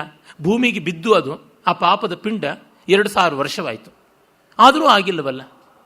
ಆದರೆ ಸನಾತನ ಧರ್ಮದಲ್ಲಿ ಎಷ್ಟು ಪರಿಷ್ಕಾರ ಮಾಡಿಕೊಳ್ತಾ ಬಂದಿದ್ದಾರೆ. ಇದನ್ನು ನೋಡಿದ್ರೆ ನಮಗೆ ಗೊತ್ತಾಗುತ್ತದೆ. ನಮ್ಮ ಅಜ್ಜಿ ಯಾರಾದರೂ ಸ್ವಲ್ಪ ಕಪ್ಪಗಿರೋರು ಕಂಡ್ರೆ ಏಮ್ರಾ ವಾಡು ಮಾಲೋಡೇಮ್ರಾ నేను ಸ್ನಾನ చేయాలి ಅಂತ ಶುರು ಮಾಡ್ತಾ ಇದ್ರು. ಕಪ್ಪಗಿದ್ರೆ ಸಾಕು, ಅವರು ಮುಟ್ಟಬಾರದವರು ನಾನು ಸ್ನಾನ ಮಾಡಬೇಕು ಅಂತ ಇದ್ದವರಿಂದ ನಮ್ಮ ತಾಯಿಯ ಕಾಲಕ್ಕೆ ಮನೆಗೆ ಯಾರು ಬೇಕಾದರೂ ಬನ್ನಿ, ಎಲ್ಲಿ ಬೇಕಾದ್ರೂ ಕೂತ್ಕೊಳ್ಳಿ, ಎಲ್ಲಿ ಬೇಕಾದರೂ ಮಾತಾಡಿ, ಎಷ್ಟು ಬೇಕಾದ್ರೂ ಊಟ ತಿಂಡಿ ಮಾಡಿ, ಏನೂ ತೊಂದರೆ ಇಲ್ಲ ಅಂತನ್ನುವ ಸ್ಥಿತಿಗೆ ಬಂತು. ಒಂದೇ ತಲೆಮಾರಿನಲ್ಲಿ ಅದು ಬಂತು ಅಂತಂದರೆ ಯಾವ ಮಟ್ಟದ ಬದಲಾವಣೆ ಆಗಿದೆ. ಸನಾತನ ಧರ್ಮದಲ್ಲಿ ಈ ಒಂದು ಸ್ವಸುಧಾರಣೆ ಅಂತಿದೆಯಲ್ಲ, ಆತ್ಮ ಪರಿಷ್ಕರಣ, ಸ್ವವರ್ಗ ಪರಿಷ್ಕರಣ ಮಿಕ್ಕೆಲ್ಲದಕ್ಕಿಂತ ಚೆನ್ನಾಗಿದೆ. ಇವರು ಸುಮ್ಮನೆ ದೂಷಣೆ ಮಾಡಿ ಹಳಿದು ನಿಂದಿಸಿ ಅವರಲ್ಲಿರ್ತಕ್ಕಂಥ ಈ ಸ್ವಸಂಸ್ಕೃತಿಯ ಗುಣ ಅದನ್ನು ಕೂಡ ಅವರದೊಂದು ದೌರ್ಬಲ್ಯ ಅನ್ನುವಂತೆ, ಮತ್ತೆ ಅದು ಆಗ್ತಾ ಇಲ್ಲ ಅನ್ನುವಂತೆ ಮಾಡಿ ನಾವು ಯಾಕೆ ಆಗಬೇಕು ಅಂತ ಇವರು ಸೆಟೆದು ನಿಲ್ಲುವಂತೆ ಮಾಡ್ತಾ ಇದ್ದಾರೆ. ಇವರು ಗೂಬೆ ಕೂಡಿಸ್ತಾ ಇರೋದ್ರಿಂದ ಸನಾತನ ಧರ್ಮದ ಮೇಲೆ ಆಗಿರುವ ಅನ್ಯಾಯ ಏನಂತಂದರೆ ಸನಾತನ ಧರ್ಮಕ್ಕೆ ಇರತಕ್ಕಂಥ ಸಜ್ಜನಿಕೆ ಹೋಗುತ್ತದೆ ಅಷ್ಟೆ. ನಾವು ಸೌಜನ್ಯದಿಂದ ಇರಬಾರದು ಅಂತ ಮಾಡುವಂತೆ ಆಗುತ್ತದೆ. ಹಾಗಾಗಿ ಇವರಿಗೆ ಮುಖ್ಯವಾಗಿ ಜಗತ್ತು ಸುಧಾರಣೆಗೊಳ್ಳಬೇಕು ಅಂತಿದ್ದರೆ ರಾಮಾಯಣವನ್ನು ಗೌರವಿಸಬೇಕು, ಮಹಾಭಾರತವನ್ನು ಗೌರವಿಸಬೇಕು. ಈ ನೆಲದಲ್ಲಿ ಬಂದಂಥ ದೊಡ್ಡ ವಿಷಯಗಳೇನಿವೆ ಅವನ್ನು ಪ್ರೀತಿಸಬೇಕು ಅನ್ನೋದು ಸ್ಪಷ್ಟವಾಗಿ ಗೊತ್ತಾಗುತ್ತದೆ. ನಾನು ಹೇಳೋದು, ರಾಮನನ್ನು ಪ್ರಶ್ನಾತೀತವಾಗಿ ಏನೂ ನೀವು ಗೌರವಿಸಬೇಕಾಗಿಲ್ಲ, ಪ್ರಶ್ನೆ ಮಾಡಿ, ಅದಕ್ಕೊಂದು ಮರ್ಯಾದೆ ಇದೆ. ವಾಲ್ಮೀಕಿಯ ಸ್ಥಾನದಲ್ಲಿ ನಿಂತು ನೋಡಿದ್ರೆ ಸಾಕು, ಗೊತ್ತಾಗ್ಬಿಡ್ತದೆ. ಹೀಗಾಗಿ ಇವಳನ್ನು ತಾಟಕ ಸಂಹಾರದ ಆ ಕೀಲಕ ಸ್ಥಾನವನ್ನು ಕವಿಗಳು ಇಟ್ಟಿರೋದಕ್ಕೆ ಮುಖ್ಯ ಕಾರಣ ಏನೆಂದರೆ ಈ ರೀತಿಯಾದ ಧರ್ಮ ಸಂದಿಗ್ಧತೆಗಳು ಬದುಕಿನಲ್ಲಿ ಬರುತ್ತಿರುತ್ತವೆ. ನಾವು ಅನ್ಯಾಯ ಮಾಡ್ತಿದ್ದೀವಾ ಅಂತ ಎಷ್ಟೋ ಬಾರಿ ಅನಿಸುತ್ತದೆ. ಅನ್ನಿಸಿದಾಗ ಅದನ್ನು ವಿಶ್ಲೇಷಣೆ ಮಾಡಿಕೊಳ್ಳುವುದು ತುಂಬ ಮುಖ್ಯವಾಗುತ್ತದೆ. ಹಾಗೆ ಆತ್ಮವಿಮರ್ಶನೆ ಮಾಡಿಕೊಳ್ಳಬೇಕು. ರಾಮನಂತವನಿಗೆ ಬದುಕಿನಲ್ಲಿ ಮೊದಲು ಆರಂಭವಾಗಿದ್ದೇ ಈ ಪರೀಕ್ಷೆ. ತಾನು ಎದುರಿಗೆ ನೋಡುವಂತೆ ಒಂದು ದುರ್ಬಲ ವರ್ಗಕ್ಕೆ ಅಂತ ಸೇರಿದ ವ್ಯಕ್ತಿಯ ಮೇಲೆ ಕೈ ಮಾಡುವಾಗ ಅದು ಅನ್ಯಾಯವ ನ್ಯಾಯವ ಅಂತ ಈ ಸಂದಿಗ್ಧತೆ ಆ ಹುಡುಗನಿಗೆ ಕಾಡಿದೆ. ಕಡಿಮೆ ಅಂದರೆ 12 ವರ್ಷ, ಹೆಚ್ಚಂದರೆ 16 ವರ್ಷ. ಈ ಅಂತರದಲ್ಲಿದ್ದ ಒಬ್ಬ ಹುಡುಗನಿಗೆ ಮೌಲ್ಯ ಸಂಘರ್ಷ ಬಂದಿದೆ ಅಂದರೆ ಅವನು ಮುಂದೆ ಎಷ್ಟು ಒಳ್ಳೆಯ ನಾಯಕನಾಗಬಹುದು ಅನ್ನೋದಕ್ಕೆ ಒಳ್ಳೆಯ ಸೂಚನೆ ಕೂಡ ಹೌದು ಅಂತ ನಮಗೆ ತಿಳಿಯುತ್ತದೆ. ಕೃಷ್ಣನ ಬದುಕಿನಲ್ಲೂ ಇದೇ ಥರದ್ದು ಎಷ್ಟೊಂದೆಲ್ಲ ಬಂದಿದ್ದು ಗೊತ್ತಾಗುತ್ತದೆ. ಈ ಎಲ್ಲ ವಾಮವಾದಿಗಳು ಬೇಕಾದಂತೆ ಕೋಲಾಹಲ ಮಾಡ್ತಾರಲ್ಲ, ತನ್ನ ಹೆಂಡತಿಗೆ ಹೇಳದೆ ಕೇಳದೆ ಗುಳೆ ಎದ್ದು ಓಡ ಬಂದನಲ್ಲ, ಹೆತ್ತ ಮಗನನ್ನು ಕೂಡ ಉಪೇಕ್ಷೆ ಮಾಡಿಬಿಟ್ಟು ಆ ಗೌತಮ ಬುದ್ಧನ ಯಾತಕ್ಕೆ ಬೈತಿಲ್ಲ, ಹೆಣ್ಣಿಗೆ ಅನ್ಯಾಯ ಮಾಡದ ಅಂತ ಯಾತಕ್ಕೆ ಕೇಳ್ತಿಲ್ಲ. ಮಾಸ್ತಿಯವರ ಯಶೋಧನ ನಾಟಕದಲ್ಲಿ ಕೇಳ್ತಾರೆ, ಮಾಸ್ತಿಯವರಿಗಿಂತಲೂ ಮಹಿಳಾವಾದಿ ಬೇಕಾ, ಅದು ಯಾಕೆ ಮಾಸ್ತಿಯವ್ರನ್ನ ಗೌರವಿಸ್ತಿಲ್ಲ. ಬುದ್ಧನ ಬಗ್ಗೆ ಏನು ಅಪ್ಪಿತಪ್ಪಿ ಉಸಿರಾಡಕ್ಕೂ ಇಲ್ಲ, ಭಯ ಆಗಿಬಿಡುತ್ತೆ ಇವ್ರಿಗೆ ಅಷ್ಟೊತ್ತಿಗೇನೆ. ಯಾರು ಬುದ್ಧನ ಭಕ್ತರಿದ್ದಾರೆ ಅವರೆಲ್ಲರಿಗಿಂತಲೂ ಹೆಚ್ಚಿನ ಬುದ್ಧ ಭಕ್ತ ನಾನು. ಬುದ್ಧ ಭಗವಂತ ಏನು ತಾನು ಆ ಜನರ ಭಾಷೆಯಲ್ಲಿ ಮಾತಾಡ್ದ ಆ ಪಾಲಿ ಭಾಷೆಯಲ್ಲಿ ಅವನ ಉಪದೇಶಗಳನ್ನು ಓದ್ಕೊಂಡಿದ್ದೀನಿ. ಹಾಗಾಗಿ I am no way second to any Buddhist. ಆದರೆ ಇದನ್ನು ಕೇಳಬೇಕು ಅಂತ ಜಿದ್ದು ನಿಂತ್ಕೊಂಡು ಕೂತ್ಕೊಂಡ್ರೆ, ಜಿದ್ದು ಹಿಡ್ಕೊಂಡು ಇಲ್ಲಿಗೂ ಬರುತ್ತದಲ್ವ, ಅದನ್ನು ನಾವು ಗಮನಿಸ್ತಕ್ಕಂಥದ್ದು. ಬುದ್ಧನ ಬದುಕಿನಲ್ಲಿ ಅವನು ಹೆಂಡತಿ ಮಗನಿಗೆ ತಂದೆಗೆ ಎಲ್ಲ ತುಂಬ ನೋವನ್ನು ಉಂಟು ಮಾಡಿದ ಅನ್ನೋದು ಇರಲಿ, ಆದರೆ ಮಿಕ್ಕ ಇಷ್ಟು ದೊಡ್ಡ ಜಗತ್ತಿಗೆ ಸಂತೋಷವನ್ನು ಶಾಂತಿಯನ್ನು ಕೊಟ್ಟ ಅನ್ನೋದನ್ನು ನಾವು ಮರೆಯೋದಿಲ್ವಲ್ಲ. ಆ ಭಾವವನ್ನು ಯಾಕೆ ಆ ನ್ಯಾಯವನ್ನು ಇಲ್ಲಿ ಕೂಡ ಅನ್ವಯ ಮಾಡಿ ನೋಡೋದಿಲ್ಲ. ಹೀಗಾಗಿ ಒಂದು ಕಣ್ಣಿಗೆ ಬೆಣ್ಣೆ ಇನ್ನೊಂದು ಕಣ್ಣಿಗೆ ಸುಣ್ಣ ಅಂತಕ್ಕಂಥ ವರ್ತನೆಯಲ್ಲಿ ಯಾವ ಗ್ರಂಥವನ್ನೂ ನೋಡಬಾರ್ದು, ಯಾವ ಕೃತಿಯನ್ನು ಕಾಣಬಾರ್ದು. ಯಾವ ವ್ಯಕ್ತಿಯ ಬದುಕು ಆ ದೃಷ್ಟಿಯಿಂದ ಕಂಡಾಗ ಸಿನಿಕಲ್ ಆಗಿಬಿಡುತ್ತೆ, ಉಪಾದೇಯವಲ್ಲವೇ ಅಲ್ಲ ಅಂತ ಅನಿಸ್ಬಿಡುತ್ತೆ. ಒಲ್ಲದ ಗಂಡಿಗೆ ಮೊಸರಲ್ ಕಲ್ಲು ಅನ್ನೋದು ಮತ್ತೆ ಮತ್ತೆ ತೋರುತ್ತದೆ. ಹಾಗಾಗಿ ತಾಟಕ ಪ್ರಸಂಗವನ್ನು ಇಟ್ಟುಕೊಂಡು ಅಲ್ಲಿಂದಲೇ ಶುರು ಮಾಡ್ತಾರೆ ರಾಮಾಯಣದಲ್ಲಿ, ರಾಮ ಅನ್ಯಾಯ ಮಾಡ್ದ ಅಂತ. ಏನು ನ್ಯಾಯ, ಯಾವುದು ಅನ್ಯಾಯ ತಾನೇ ತಾನಾಗಿ ಗೋಚರವಾಗುತ್ತದೆ. ರಿಪೂಣಾಮಪಿ ವತ್ಸಲಹ ಅನ್ನುವ ಮಾತು ಸತ್ಯವಾದದ್ದು. ರಾಮ ತುಂಬ ಪ್ರಾಮಾಣಿಕವಾಗಿ ನಡ್ಕೊಂಡ. ಸೀತೆಗೆ ಅದೇ ರೀತಿಯಾಗಿ ಪ್ರೀತಿ ಕಾರುಣ್ಯ ಇದೆ. ಮುಂದೆ ಜನಸ್ಥಾನದಲ್ಲಿ ಋಷಿಗಳಿಗೆ ತುಂಬ ತೊಂದರೆ ಆಗಿದ್ದಾಗ ಅವರು ಹೇಳ್ತಾರೆ, ನಮಗೆ ತುಂಬ ರಾಕ್ಷಸ ಬಾಧೆ ಕಷ್ಟ ಇದೆ, ನೀನು ಪರಿಹರಿಸಬೇಕು ಅಂದಾಗ ಸೀತೆಯೇ ಕೇಳ್ತಾಳೆ, ಇಲ್ಲ ನಮಗವರು ರಾಕ್ಷಸರೇನೂ ತೊಂದರೆ ಮಾಡಿಲ್ಲ, ಹಾಗಿದ್ದಾಗ ನಾವು ಯಾತಕ್ಕೆ ಅವ್ರಿಗೆ ತೊಂದರೆ ಮಾಡಬೇಕು ಅಂತ ಕೇಳ್ತಾಳೆ. ಈ ಎಲ್ಲ ಎಡಚರು ಕೇಳುವಷ್ಟು ಪ್ರಶ್ನೆಗಳನ್ನು ಸೀತೆ ರಾಮನನ್ನು ಕೇಳ್ತಾಳೆ. ಸ್ನೇಹಾಚ್ಚ ಬಹುಮಾನಾಚ್ಚ ಸ್ಮಾರಯೇ ನತು ಶಿಕ್ಷೆಯೇ, ನಿನ್ನನ್ನು ನಾನು ಬುದ್ಧಿ ಕಲಿಸಬೇಕು, ನಿನಗೆ ತಿಳಿವಳಿಕೆ ಹೇಳಬೇಕು ಅಂತಲ್ಲ, ನಿನ್ನ ಮೇಲಿರೋ ಪ್ರೀತಿ ಗೌರವದಿಂದ ಇದನ್ನು ಜ್ಞಾಪಿಸಿ ಕೊಡ್ತಾ ಇದ್ದೀನಿ, ನಿನಗೂ ಇದು ಗೊತ್ತಿದೆ ಅಂತ ಹೇಳ್ತಾಳೆ. ಆಮೇಲೆ ರಾಮ ಅದಕ್ಕೆ ಉತ್ತರವನ್ನು ಕೊಡ್ತಾನೆ. ನಾವು ವಾನಪ್ರಸ್ಥರು ಆ ಒಂದು ಅಂಶ ಇದ್ದರೂ ಮೂಲತಃ ಮೊದಲಿಗೆ ಕ್ಷತ್ರಿಯರು, ನಾವು ಕಾಪಾಡುವುದು ಒಂದು ವ್ಯವಸ್ಥೆ ಮಾಡ್ಕೊಂಡಿದ್ದೀವಿ. ಪೊಲೀಸ್ ಆದವನಿಗೆ ಮೊದಲು ಕಾಪಾಡುವುದು ವ್ಯವಸ್ಥೆ ಆಗಿರ್ತದೆ, ಆಮೇಲೆ ಮಿಕ್ಕಿದ್ದು. ನೋಡಿ, ಧರ್ಮ ಸೂಕ್ಷ್ಮಗಳು ಹೇಗಿರ್ತವೆ, ನಾನು ಮೊದಲು ಯಾತಕ್ಕಾಗಿ ನಿರ್ದಿಷ್ಟ ಆಗಿದ್ದೇನೆ ಅಂತ ಅನ್ನೋದನ್ನು ಮೊದಲು ಅವನು ಯೋಚನೆ ಮಾಡಬೇಕು, ಆಮೇಲೆ ಮಿಕ್ಕೆಲ್ಲವೂ ಕೂಡ. ಹೀಗಾಗಿ ನಮ್ಮ ಆಗಂತುಕವಾಗಿ ಬಂದ ವಾನಪ್ರಸ್ಥಕ್ಕಿಂತ ಮೂಲಭೂತವಾದದ್ದು ಜನ್ಮನಾ ಬಂದಿರುವ ಕ್ಷಾತ್ರ. ಹೀಗಾಗಿ ಕ್ಷತ್ರಿಯತ್ವವನ್ನು ಆಧರಿಸಬೇಕಾಗಿದೆ ಅಂತಂತಾನೆ. ನೋಡಿ, ಅದರಿಂದಾಗಿ ಸೀತೆಯನ್ನು ಕಳ್ಕೊಳ್ಬೇಕಾಯಿತು ರಾಮ. ಹಾಗಿದ್ದರೂ ಆ ಕಠೋರವಾದ ನಿರ್ಧಾರವನ್ನು ತೆಗೆದುಕೊಂಡ. ಮತ್ತೆ ರಾಕ್ಷಸ ಸ್ವಭಾವ ಎಂಥದ್ದು, ದಶರಥ ಎಲ್ಲಿಯೂ ಯುದ್ಧಕ್ಕೆ ಹೋಗಿ ರಾಕ್ಷಸರಿಗೆ ತೊಂದರೆ ಕೊಟ್ಟಿದ್ದು ಉದಾಹರಣೆ ಇಲ್ಲ. ವಿಶ್ವಾಮಿತ್ರರು ಎಲ್ಲಿಯೂ ಹೋಗಿ ರಾಕ್ಷಸರ ಬಿಡಾರಗಳ ಮೇಲೆ ಹೋಗಿ ಓವರ್ ನೈಟ್ ಋಷಿಮುನಿಗಳ ಮೂಲಕವಾಗಿ ಕೈಯಲ್ಲಿ ಕೊಳ್ಳಿ ಹಿಡಿಸ್ಕೊಂಡು ಹೋಗ್ಬಿಟ್ಟು ಅವ್ರ ಮನೆಗಳಿಗೆಲ್ಲ ಬೆಂಕಿ ಇಟ್ಟಂಥದ್ದು ಎಲ್ಲೂ ಇಲ್ಲ. ಜನಕ ಮಹಾರಾಜ ಆಗಲಿ, ಕೈಕೈ ಮಹಾರಾಜ ಆಗಲಿ, ರಾಮಾಯಣದಲ್ಲಿ ಬರೋ ಯಾವ ರಾಜರೂ ರಾಕ್ಷಸರ ಮೇಲೆ ಯುದ್ಧಕ್ಕೆ ಬಂದ ಉಲ್ಲೇಖ ಇಲ್ಲ. ಆದರೆ ಇವರೆಲ್ಲ ಅವರಿರುವ ಪ್ರದೇಶ ಬಿಟ್ಟು ಅದರ ಆಚೆಗೆ ಬಂದು ಎಲ್ಲ ಕಡೆನಲ್ಲೂ ಈ ರೀತಿಯಾದಂಥ ಪ್ರಾಕ್ಸಿ ವಾರ್ ಅಂತಾರಲ್ಲ, ಭಯೋತ್ಪಾದನೆಯನ್ನು ಮಾಡ್ತಾ ಇರೋದನ್ನು ನಾವು ಇಡೀ ರಾಮಾಯಣದಲ್ಲಿ ಕಾಣ್ತೀವಿ. ಇದು ಇವತ್ತಿನ ಪಾಕಿಸ್ತಾನ ಮಾಡ್ತಿರೋದಕ್ಕಿಂತ ಯಾವುದೇ ರೀತಿಯಲ್ಲೂ ಭಿನ್ನವಿಲ್ಲ. ಐಸಿಸ್ ಮಾಡೋದಕ್ಕಿಂತ ಯಾವ ರೀತಿಯಲ್ಲೂ ಭಿನ್ನತೆ ಇಲ್ಲ. ಕ್ರೈಸ್ತ ಮಿಷನರಿಗಳು ಮಾಡೋದಕ್ಕಿಂತ ಯಾವ ರೀತಿಯಲ್ಲೂ ಭಿನ್ನತೆ ಇಲ್ಲ. ಹಾಗೆ ನಡೀತಾ ಇದೆ. ಇವರು ಋಷ್ಯಾಶ್ರಮಗಳಲ್ಲಿ ಇದ್ದುಕೊಂಡು ತಾವು ಮಾಡ್ತಾ ಇದ್ದದ್ದು ಏನು? ತಮ್ಮ ಧ್ಯಾನ, ತಮ್ಮ ಅಧ್ಯಯನ, ತಮ್ಮ ವ್ರತ, ಉಪವಾಸ ಅಷ್ಟೆ. ಒಂದು ಕಾಡಿನ ವಸ್ತುಗಳಿಗೆ ಹಾನಿ ಮಾಡ್ತಾ ಇರಲಿಲ್ಲ, ಒಂದು ಜೀವರಾಶಿಗೂ ತೊಂದರೆ ಕೊಡ್ತಾ ಇರಲಿಲ್ಲ. ಮುಂದೆ ಅರಣ್ಯಕಾಂಡದಲ್ಲಿ ಬರುತ್ತದೆ, ಆ ಋಷಿಗಳು ಯಾವ ಥರ ಕಠೋರ ವ್ರತಿಗಳಾಗಿದ್ದರು, ವಾಲಕಿಲ್ಯರು, ಫೇನಪರು, ಧೂಮಪರು ಅಂತ ಬಗೆ ಬಗೆಯಾಗಿ ಬರುತ್ತದೆ. ತರಗೆಲೆ ತಿಂದುಕೊಂಡು ಬಾಳ್ತಕ್ಕಂಥವ್ರು, ಗಾಳಿ ಕುಡ್ಕೊಂಡು ಬಾಳ್ತಕ್ಕಂಥವ್ರು, ನೀರು ಕುಡ್ಕೊಂಡು ಬಾಳ್ತಕ್ಕಂಥವ್ರು, ಉಸಿರು ಬಿಗಿ ಹಿಡಿದು ಬಾಳ್ತಕ್ಕಂಥವ್ರು, ಎಲ್ಲೋ ಇರತಕ್ಕಂಥವ್ರು ಅಂತ. ಅಂದರೆ ಅಷ್ಟಮಟ್ಟಿಗೆ ಜಗತ್ತಿನ ಮೇಲೆ ಕಡಿಮೆಯಾಗಿ ಅವಲಂಬಿಸ್ತಕ್ಕಂಥವ್ರು, ಯಾರಿಗೂ ತೊಂದರೆ ಮಾಡದೇ ಇರತಕ್ಕಂಥವ್ರು. ಅವ್ರನ್ನ ಇವರು ತೊಂದರೆ ಮಾಡೋದಕ್ಕೆ ಅಂತ ಕೂತ್ಕೊಂಡ್ರೆ ಏನು ಅನ್ಯಾಯವಾಗುತ್ತದೆ?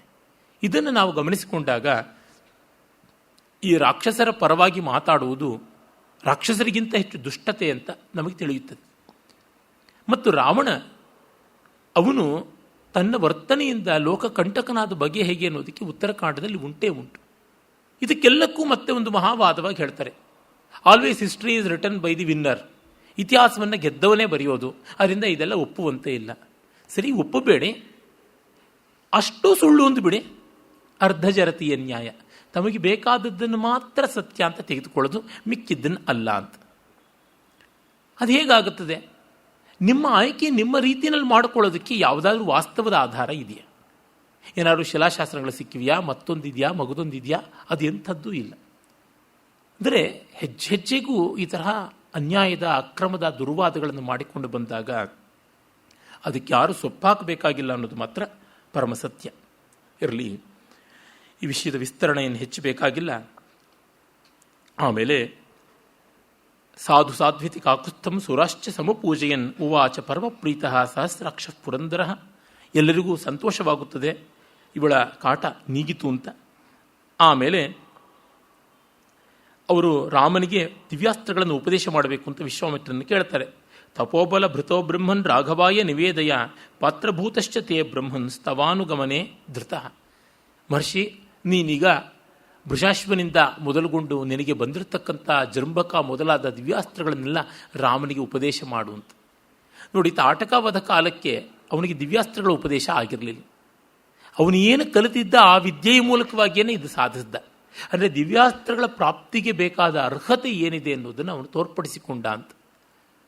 ನಮ್ಮಲ್ಲಿ ನನಗೆ ಈ ಸವಲತ್ತು ಕೊಡಿ, ಆಮೇಲೆ ನಾನು ಮಾಡ್ತೀನಿ ನೋಡು, ತುಂಬ ಅದಕ್ಕೆ ಮುಂಚೆ ನೀನು ಬರೆಯಪ್ಪ, ಆಮೇಲಿಂದ ಮಾಡು, ಆಮೇಲೆ ಬೇಕಾದ್ರೆ ನೋಡೋಣ ಅಂತ. ಇಲ್ಲ, ನನಗಷ್ಟು ಮಾಡಿದ ಮೇಲೆ ಅಂತ. ಅದು ಉಂಟಲ್ಲ ಒಂದು ಕಥೆ. ಒಬ್ಬ ವ್ಯಕ್ತಿ ಅಂಥ ಒಳ್ಳೆಯ ಮೈಕಟ್ಟಿನವನಲ್ಲ, ಯಾವುದೋ ಹಳ್ಳಿಗೆ ಬಂದು ನನ್ನನ್ನು ಚೆನ್ನಾಗಿ 1 ವರ್ಷ ಕಾಲ ತೀನಿ ಹಾಕಿ ಮೇಯಿಸಿದ್ರೆ ನಾನು ಬೆಟ್ಟ ಹೊತ್ತೇನು ಅಂತಂದ. ಆ ಊರಿನವ್ರಿಗೆ ಅವನು ಕಸರತ್ತು ನೋಡಬೇಕು ಅನಿಸ್ತಿ. 1 ವರ್ಷ ಪಾಪ ಚೆನ್ನಾಗಿ ಅದು ವೃಷೋತ್ಸರ್ಗದ ವೃಷಭವನ್ನು ಬೆಳೆಸದಂತೆ ಅಂತ. 11ನೇ ದಿವಸ ವೃಷೋತ್ಸರ್ಗ ಅಂತ ಮಾಡ್ತಾರೆ, ಬಸವನ್ ಬಿಡೋದು ಅಂತ. ಮುದ್ರೆಯನ್ನು ಒತ್ತಿಬಿಟ್ಟು ಇನ್ಯಾವ ರೀತಿಯಲ್ಲೂ ಮೂಗುದಾರ ಹಾಕೋಲ್ಲ, ಹಗ್ಗ ಹಾಕಿ ಕಟ್ಟೋದಿಲ್ಲ ಅಂತ ಬಿಡ್ತಾರೆ. ಆ ಥರದ ಕೊಬ್ಬಿದ ಗೂಳಿಯಂತೆ ಬೆಳೆಸ್ತಾರೆ, ಬೆಟ್ಟದಂತೆ ಬೆಳೀತಾನೆ. ಬೆಟ್ಟ ಹೊರತಿ ಅಂತಂದ, ಬನ್ನಿ ಹೋಗೋಣ ಬೆಟ್ಟದ ಹತ್ರಕ್ಕೆ ಅಂತಂದ. ಬೆನ್ನು ಬಗ್ಗಿಸ್ದ, ಇಡೀ ಬೆನ್ನು ಮೇಲೆ ಅಂದ. ಏನಯ್ಯ ಈ ಮಾತು, ಎತ್ತಬೇಕಲ್ವಾ ನೀನು ಅಂತಂದರೆ, ನಾನೇನು ಹೇಳಿದ್ದು, ಬೆಟ್ಟ ಹೊತ್ತೇನು ಅಂದೆ, ಕಿತ್ತು ಹೊತ್ತೇನು ಅಂತ ಹೇಳಿದಿಲ್ಲ. ಕಿತ್ತು ಯಾರಾದರೂ ಇಟ್ಟರೆ ಹೊತ್ತೇನು, ಎಷ್ಟು ಹೊತ್ತು ಬೇಕಾದರೂ ಅಂತ. ಎಷ್ಟು ಚೆನ್ನಾಗಿದೆ ಲೆಕ್ಕ. ಹೀಗಲ್ಲ, ನಡೀಬೇಕಾಗಿದ್ದಕ್ಕೆ ನಾವು ನಮ್ಮ ಯೋಗ್ಯತೆಯಿಂದ ಏನು ಮಾಡಬಲ್ಲೆವು ಅಂತ ತೋರ್ಪಡಿಸಬೇಕಾಗುತ್ತದೆ. ಒಂದಿಷ್ಟಾದರೂ ಮಾಡಿದ್ರೆ ಆಮೇಲೆ ಮುಂದಿನದು ಅಂತ ಅರ್ಹತೆಯನ್ನು ತೋರ್ಪಡಿಸಿಕೊಳ್ಳಬೇಕಲ್ಲ. ರಾಮ ಹಾಗೆ ಮಾಡಿದ್ದ. ಆಮೇಲೆ ದಿವ್ಯಾಸ್ತ್ರಗಳ ಉಪದೇಶವಾಗುತ್ತದೆ. ಆಮೇಲೆ ರಾಮನಿಗೆ ಪ್ರೀತಿಯಿಂದ ತಲೆಸವರಿ ಉವಾಸ ರಜನೀಂ ತತ್ರ ತಾಟಕಾಯ ವನೇ ಸುಖಂ. ಮರುದಿವಸ ಉಪದೇಶ ಮಾಡ್ತೀನಿ ಅಂಥೇಳಿ ಆ ರಾತ್ರಿ ಆ ತಾಟಕಾವನದಲ್ಲಿಯೇ ಉಳಿತಾನೆ. ಮುಕ್ತಶಾಪಂ ವನಂ ತಚ್ಚ ತಸ್ಮಿನ್ನೇವ ತದಾಹನಿ. ಆ ವನ ಶಾಪ ರಹಿತವಾಗಿ, ಪೀಡಾರಹಿತವಾಗಿ, ವಿಭಭ್ರಾಜ ಯಥಾ ಚೈತ್ರರಥಂ ವನಂ, ಕುಬೇರನ ಚೈತ್ರರಥ ವನ ಇದ್ದಂತೆ ತುಂಬ ಚೆನ್ನಾಗಿ ತೋರ್ತು. ಆಮೇಲೆ ಬೆಳಗಾಗ್ತಿದ್ದಂತೆ ಎಬ್ಬಿಸ್ತಾನೆ. ಅಥತಾಂ ರಜನೀಂ ಮುಷ್ಯ ವಿಶ್ವಾಮಿತ್ರೋ ಮಹಾಯಶಾಹ ಪ್ರಶಸ್ಯ ರಾಘವಂ ವಾಕ್ಯ ಉವಾಚ ಮಧುರಾಕ್ಷರಂ. ಆಮೇಲೆ ಬೆಳಗ್ಗೆ ಸ್ನಾನ ಸಂಧ್ಯಾವಂದನೆ ಆದಮೇಲೆ ದಿವ್ಯಾಸ್ತ್ರಗಳನ್ನು ಉಪದೇಶ ಮಾಡ್ತೀನಿ ಅಂತ ಆ 27ನೇ ಸರ್ಗ ಪೂರ್ಣವಾಗಿ ದಿವ್ಯಾಸ್ತ್ರಗಳ ನಾಮಾವಳಿಯೇ ಇದೆ. ಯಾವ್ಯಾವ ಬಗೆಯಲ್ಲಿ ದಿವ್ಯಾಸ್ತ್ರಗಳು ಅಂತ. ಧರ್ಮಚಕ್ರಂ ತಥೋ ವೀರ, ಕಾಲಚಕ್ರಂ ತಥೈವಚ, ವಿಷ್ಣುಚಕ್ರಂ ತಥಾತ್ಯುಗ್ರಂ, ಐಂದ್ರಮಸ್ತ್ರಂ ತಥೈವಚ ಅಂತ ಬಗೆಬಗೆಯಾದ ಚಕ್ರಗಳನ್ನು, ಮತ್ತು ದಿವ್ಯಾಯುಧಗಳನ್ನು ಐಂದ್ರಾಸ್ತ್ರ, ಬ್ರಹ್ಮಶಿರಸ್ಸು, ಐಶೀಕ ಈ ರೀತಿಯಾದಂಥವು, ಗದೆ ದ್ವೇಚೈವ ಕಾಕುಸ್ತ ಮೋದಕಿ ಶಿಖರಿ ಉಭೆ, ಗದೆಗಳು ಎರಡನ್ನ ಕೊಡ್ತೀನಿ, ಮೋದಕಿ ಮತ್ತು ಶಿಖರಿ ಅಂತಕ್ಕಂಥದ್ದು. ಪ್ರದೀಪ್ತೇ ನರಶಾರ್ದೂಲ ಪ್ರಯಚ್ಛಾಮಿ ನೃಪಾತ್ಮಜ ಧರ್ಮಪಾಶಮಹಂ ರಾಮ ಕಾಲಪಾಶಂ ತಥೈವಿಚ, ಬಗೆಬಗೆಯ ಪಾಶಗಳನ್ನು ಕೊಡ್ತೀನಿ ಅಂತ ಧರ್ಮಪಾಶ, ಕಾಲಪಾಶ ಮೊದಲಾದಂಥವು, ವಾರುಣಮಸ್ತ್ರಂ ವರುಣಾಸ್ತ್ರವನ್ನು, ಅಶನೀದ್ವೇ ಪ್ರಯಚ್ಛಾಮಿ ಎರಡು ವಜ್ರಗಳು ಅಂದರೆ ಸಿಡಿಲಿನ ಆಕಾರದವು ಆ ಆಯುಧಗಳನ್ನು ಕೊಡ್ತೀನಿ. ಹೀಗೆ ಪೈನಾಕಮಸ್ತ್ರಂ ಪಿನಾಕಪಾಣಿಯಾದ ಮಹಾದೇವನ ಅಸ್ತ್ರವನ್ನು, ನಾರಾಯಣಂ ಅಸ್ತ್ರಂ, ಆಗ್ನೇಯಮಸ್ತ್ರಂ, ವಾಯವ್ಯಂ, ಹೀಗೆ ಹಯಶಿರೋ ನಾಮ ಕ್ರೌಂಚಂ ಅಸ್ತ್ರಂಚ ಶಕ್ತಿದ್ವಯಂ ಈಟಿಗಳನ್ನೆರಡನ್ನು ಕೊಡ್ತೀನಿ. ಕಂಕಾಲಂ ಮುಸಲಂ ಘೋರಂ ಕಾಪಾಲಂ ಅಥ ಕಂಕಣಂ, ಹೀಗೆ ಬಗೆಬಗೆಯಾದ ಆಯುಧಗಳನ್ನು ಕೊಡ್ತೀನಿ ಅಂತ ಒಂದಾದ ಮೇಲೆ ಒಂದು ಹೇಳ್ತಾ ಬರ್ತಾನೆ. ಮತ್ತು ಗಾಂಧರ್ವಾಸ್ತ್ರ, ಮಾನವಾಸ್ತ್ರ ಮೊದಲಾದ ಬೇರೆ ಬೇರೆ ಅಸ್ತ್ರಗಳು ಬರ್ತವೆ. ಇವುಗಳ ವಿವರಗಳು ನಮಗೆ ಹೆಚ್ಚಾಗಿ ಬೇರೆ ಕಡೆ ಸಿಗುವಂಥವಲ್ಲ. ರಾಮಾಯಣದಲ್ಲಿ ಒಂದು ಕಡೆ ಮಾತ್ರ ಬರುತ್ತದೆ, ಮಹಾಭಾರತದಲ್ಲಿ ಕೆಲವು ಕಡೆ ಬರ್ತದೆ, ಧನುರ್ವೇದ ಅಂತ ಒಂದು ಗ್ರಂಥ ಇದೆ, ಅಲ್ಲಿ ಕೂಡ ಒಂದಿಷ್ಟು ಬರ್ತವೆ. ಅದು ಬಿಟ್ಟರೆ ನಮಗೆ ಏನು ಸಿಗುವಂಥದ್ದಲ್ಲ. ಇವು ಇತ್ತೋ ಇಲ್ಲವೋ ಅದು ಬೇರೆ ವಿಷಯ. ಆದರೆ ವಿಶ್ವಾಮಿತ್ರ ತನ್ನ ಪ್ರತಿಭೆ ಪರಿಶ್ರಮದ ಫಲವಾದ ಎಷ್ಟೋ ವಿದ್ಯಾ ರಹಸ್ಯಗಳನ್ನು ಬಿಟ್ಟುಕೊಟ್ಟ ರಾಮನಿಗೆ ಎನ್ನುವುದು ತಾತ್ಪರ್ಯವಾಗಿ ಗೊತ್ತಾಗುತ್ತದೆ. ದದೌ ರಾಮಾಯ ಸುಪ್ರೀತೋ ಮಂತ್ರಗ್ರಾಮಂ ಅನುತ್ತಮಂ, ಇಡೀ ಮಂತ್ರ ಸಮೂಹವನ್ನೇ, ದಿವ್ಯಾಸ್ತ್ರ ಸಮೂಹವನ್ನೇ ಕೊಡ್ತಾನೆ. ತಿತಸ್ತು ಪ್ರಾಂಗುಖೋ ಭೂತ್ವ ಶುಚಿರ್ ಮುನಿವರಸ್ತದ ದದೌ, ಪೂರ್ವಾಭಿಮುಖನಾಗಿ ಮುನಿ ಕೂತ್ಕೊಂಡು ಎಲ್ಲವನ್ನು ಉಪದೇಶ ಮಾಡಿದರೆ ಉತ್ತರಾಭಿಮುಖವಾಗಿ ರಾಮ ಎಲ್ಲವನ್ನು ಸ್ವೀಕಾರ ಮಾಡ್ತಾನೆ. ಸರ್ವಸಂಗ್ರಹಣಂ ಯೇಷಾಂ ದೈವತೆಯರಪಿ ದುರ್ಲಭಂ, ದೇವತೆಗಳಿಗೂ ದುರ್ಲಭವಾದ ಸಂಗ್ರಹವನ್ನು ಪಡ್ಕೊಳ್ತಾನೆ. ಆಮೇಲೆ ಆ ಒಂದು ಮಂತ್ರ ಕೊಡ್ತಾ ಇದ್ದಂತೆ ಜಪ ಮಾಡಿ ತಾನು ಅದನ್ನು ಉಪಸ್ಥಿತಿಗೆ ತಂದುಕೊಳ್ಬೇಕು. ಇದು ಒಂದು ಸ್ವಾರಸ್ಯ. ಕೊಟ್ಟದ್ದಷ್ಟೇ ಅಲ್ಲ, ತಾನು ಗುರುತಿಸಿಕೊಂಡು ತನ್ನದಾಗಿಸಿಕೊಳ್ಳಬೇಕು ಅಂತ. ಸಂಗೀತ ಪಾಠ ಇತ್ಯಾದಿ ಪಾಠಗಳನ್ನು ಕಲಿತವ್ರಿಗೆ ಗೊತ್ತಾಗುತ್ತದೆ. ಒಮ್ಮೆ ಹೇಳಿದ ಮೇಲೆ ಇವನು ಹೇಳಿದ ತಕ್ಷಣ ಏನೋ ಬಂದಂಗೆ ಅನಿಸುತ್ತೆ. ಆದರೆ ತಾನು ಗುರುವಿನ ಸನ್ನಿಧಿಯಲ್ಲಿ ಇಲ್ಲದೇ ಇದ್ದಾಗಲೂ ಆ ಸ್ವರಗಳನ್ನು, ಆ ಸಂಗತಿಗಳನ್ನು, ಆ ಕಾರ್ಯಗಳನ್ನು ಹಾಗೆಯೇ ನುಡಿಯಬಲ್ಲನ ಅಂತ ನೋಡ್ಕೊಳ್ಬೇಕು. ಎದುರಿಗೆ ಕೂತ್ಕೊಂಡಾಗ ಅವರು ಧ್ವನಿ ಸೇರಿಸ್ತಾರೆ, ಎಳೆದು ಬಿಡುತ್ತೆ ಮೇಲಕ್ಕೆ. ಆಮೇಲೆ ಹೋದ ಮೇಲೆ ಗೊತ್ತಾಗುತ್ತದೆ ಮನೆಗೆ ಯಾವ ತರಹ ಅಂತ. ಹೀಗಾಗಿ ತಾನು ತನ್ನದಾಗಿ ರೂಪಿಸಿಕೊಳ್ಳಬೇಕು. ಹಾಗೆ ಮಾಡಿಕೊಂಡಾಗ ತನ್ನತನ ಬಂತು, ಜೀರ್ಣ ಮಾಡಿಕೊಂಡಂತೆ ಅಂತ. ಜಪತಸ್ತು ಮುನೇಸ್ತಸ್ಯ ವಿಶ್ವಾಮಿತ್ರಸ್ಯ ಧೀಮತಃ ಉಪತಸ್ತುರ್ ಮಹಾರ್ಹಾಣಿ ಸರ್ವಾಣ್ಯಸ್ತ್ರಾಣಿ ರಾಘವಂ. ಹಾಗೆ ಅವನು ಚೆನ್ನಾಗಿ ಜಪ ಮಾಡ್ತಾ ಇದ್ದಾನೆ ರಾಮ, ವಿಶ್ವಾಮಿತ್ರರು ಹೇಳ್ಕೊಡ್ತಾ ಇದ್ದಾರೆ. ಆಗ ಮಂತ್ರಾಸ್ತ್ರಗಳು ಮೈವೆತ್ತು ಕಣ್ಣು ಮುಂದೆ ಕಾಣಿಸಿಕೊಂಡವು ಅಂತ. ಅಂದರೆ ಯಾವುದು ಅವನಿಗೆ ಉಪದಿಷ್ಟವಾಯಿತು ಅದು ಅವನಲ್ಲಿ ಈಗ ಸ್ಥಿರವಾಯಿತು ಅಂತ, ನಮ್ಮದಾಯಿತು ಅಂತ. ಸಾಮಾನ್ಯವಾಗಿ ಒಂದು ವಿದ್ಯೆ ಗಿಣಿಪಾಠವಾಗೋದು ಯಾವಾಗ ಅಂದರೆ ಅದನ್ನು ಸ್ವತಂತ್ರವಾಗಿ ಪ್ರಯೋಗಿಸೋಕ್ಕೆ ಆಗದೇ ಇದ್ದಾಗ. ನನ್ನ ಮನೆಗೆ ನಾನು ಯಾವುದೋ ಒಂದು ದಾರಿಯಲ್ಲಿ ಮಾತ್ರ ಹೋಗೋಕ್ಕಾಗುತ್ತದೆ ಅಂದರೆ ಅದು ನನ್ನ ಮನೆ ಅಲ್ಲ, ಇನ್ನು ಯಾರ್ದೋ ಮನೆ. ಕೆಲವು ಗೆಳೆಯರ ಮನೆಗೆ ಹೋಗೋದಕ್ಕೆ ನನಗೆ 2-3 ದಾರಿ ಗೊತ್ತಿರುತ್ತೆ, ಕೆಲವು ಕಡೆ ಗೊತ್ತಿರೋಲ್ಲ. ಒಂದೇ ದಾರಿಯಲ್ಲಿ ಹೋದರೆ ಮಾತ್ರ ಗೊತ್ತಾಗುತ್ತದೆ, ಇನ್ನೊಂದು ದಾರಿಯಲ್ಲಿ ತಿರುಗಿಕೊಂಡು ಹೋದರೆ ಗೊತ್ತಾಗುತ್ತದೆ ಅಂತಲೇ ಅಲ್ಲ. ಕತ್ತರಿಗುಪ್ಪೆಯಲ್ಲಿ ಒಳ್ಳೆಯ ಸಹೃದಯರಾದಂಥ ವಿದುಷಿ ಮಣಿಯೊಬ್ಬರಿದ್ದಾರೆ, ಶಾಂತಕುಮಾರಿಯವರು ಅಂತ.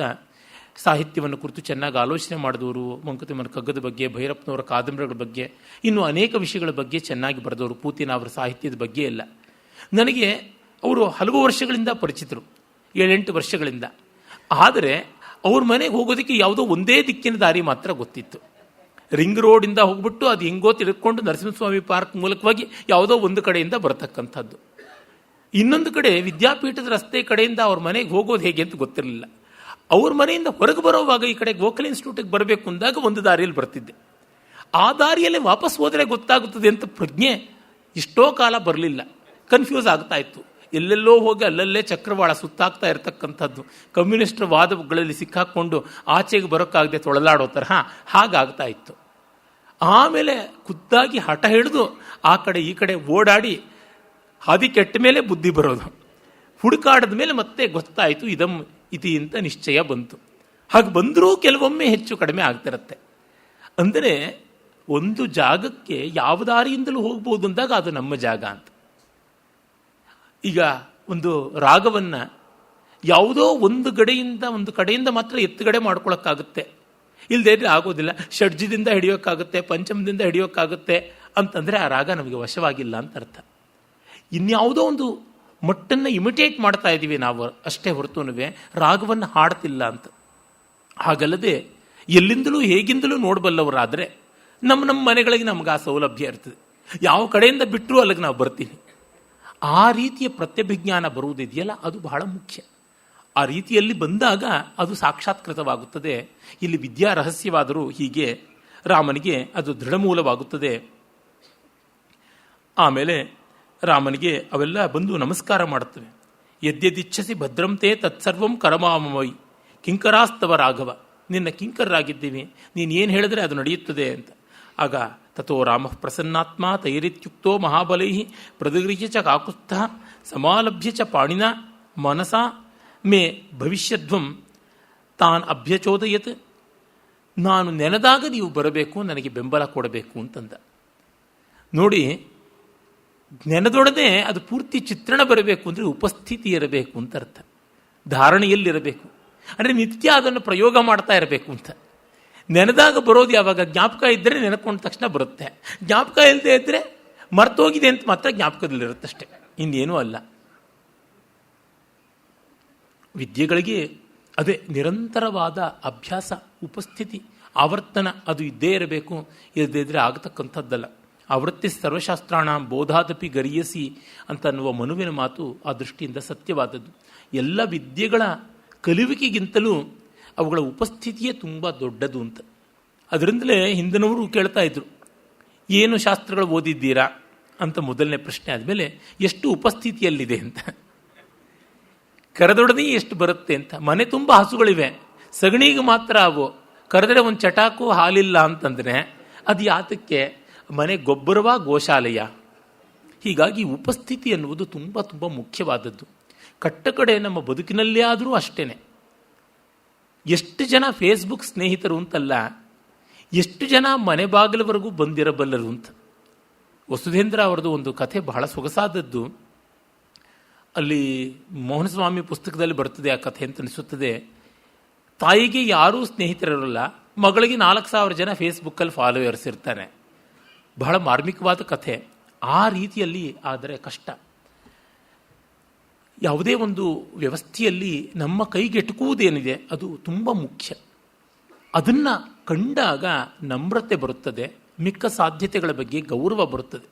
ಹಕ್ಕುಗಳ ಬಗ್ಗೆ ಹೋರಾಟದ ಕೋಲಾಹಲಕ್ಕಿಂತ ಕರ್ತವ್ಯದ ಬಗೆಗೆ ಅರಿವು ಹೆಚ್ಚಾಗಿರುತ್ತದೆ. ಆಮೇಲೆ ಅದನ್ನೆಲ್ಲವನ್ನ ಪ್ರಯೋಗ ಮತ್ತು ಉಪಸಂಹಾರ ಎರಡೂ ತಿಳ್ಕೊಳ್ಬೇಕಲ್ವಾ.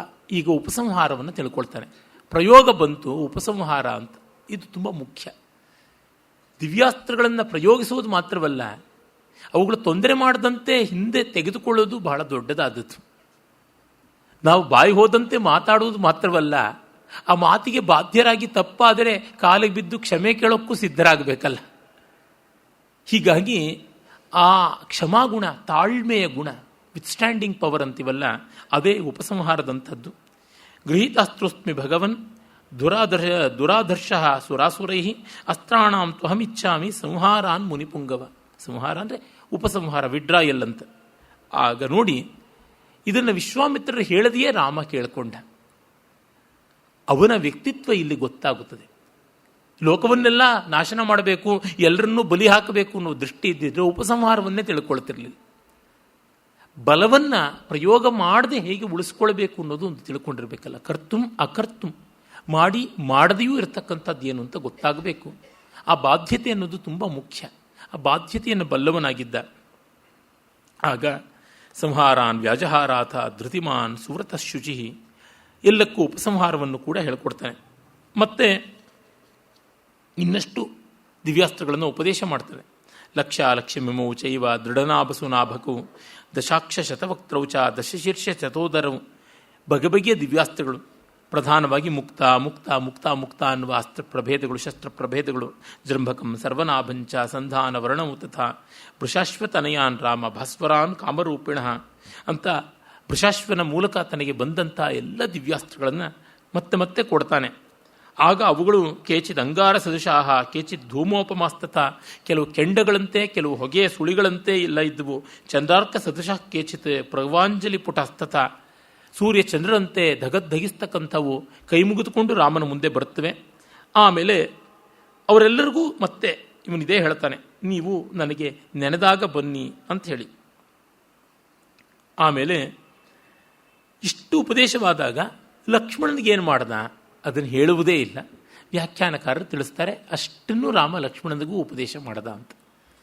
ವಿಶ್ವಾಮಿತ್ರರ ದೃಷ್ಟಿ ಏನಿತ್ತು, ತಾನು ರಾಮನಿಗೆ ಕೊಡಬೇಕು, ರಾಮ ಅದನ್ನು ಲಕ್ಷ್ಮಣನಿಗೆ ಕೊಡಬೇಕು ಅಂತ. ಇದು ತುಂಬ ಒಳ್ಳೆಯದಾದದ್ದೇ. ಅಣ್ಣ ತಮ್ಮದರಲ್ಲಿ ಅನ್ಯೋನ್ಯತೆ ಬೆಳೀಬೇಕು ಅಂದರೆ ಈ ಥರದ್ದಾಗಬೇಕು.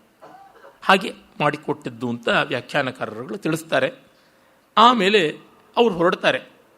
ಆಗ ವೃಕ್ಷಷಂಡಮಿವಾಭಾತಿ ಪರಂ ಕೌತೂಹಲಂ ಹಿಮೆ ದರ್ಶನೀಯಂ ಮೃಗಾಕಿರಣಂ ಮನೋಹರ ಮತೀವಚ. ತುಂಬ ಸುಂದರವಾಗಿ ದಟ್ಟವಾದ ಕಾಡು ಕಾಣಿಸ್ತಾ ಇದೆ. ಏನದು, ಈ ಕಾಡು ಯಾವುದು ಅಂತ ಹೇಳ್ತಾನೆ.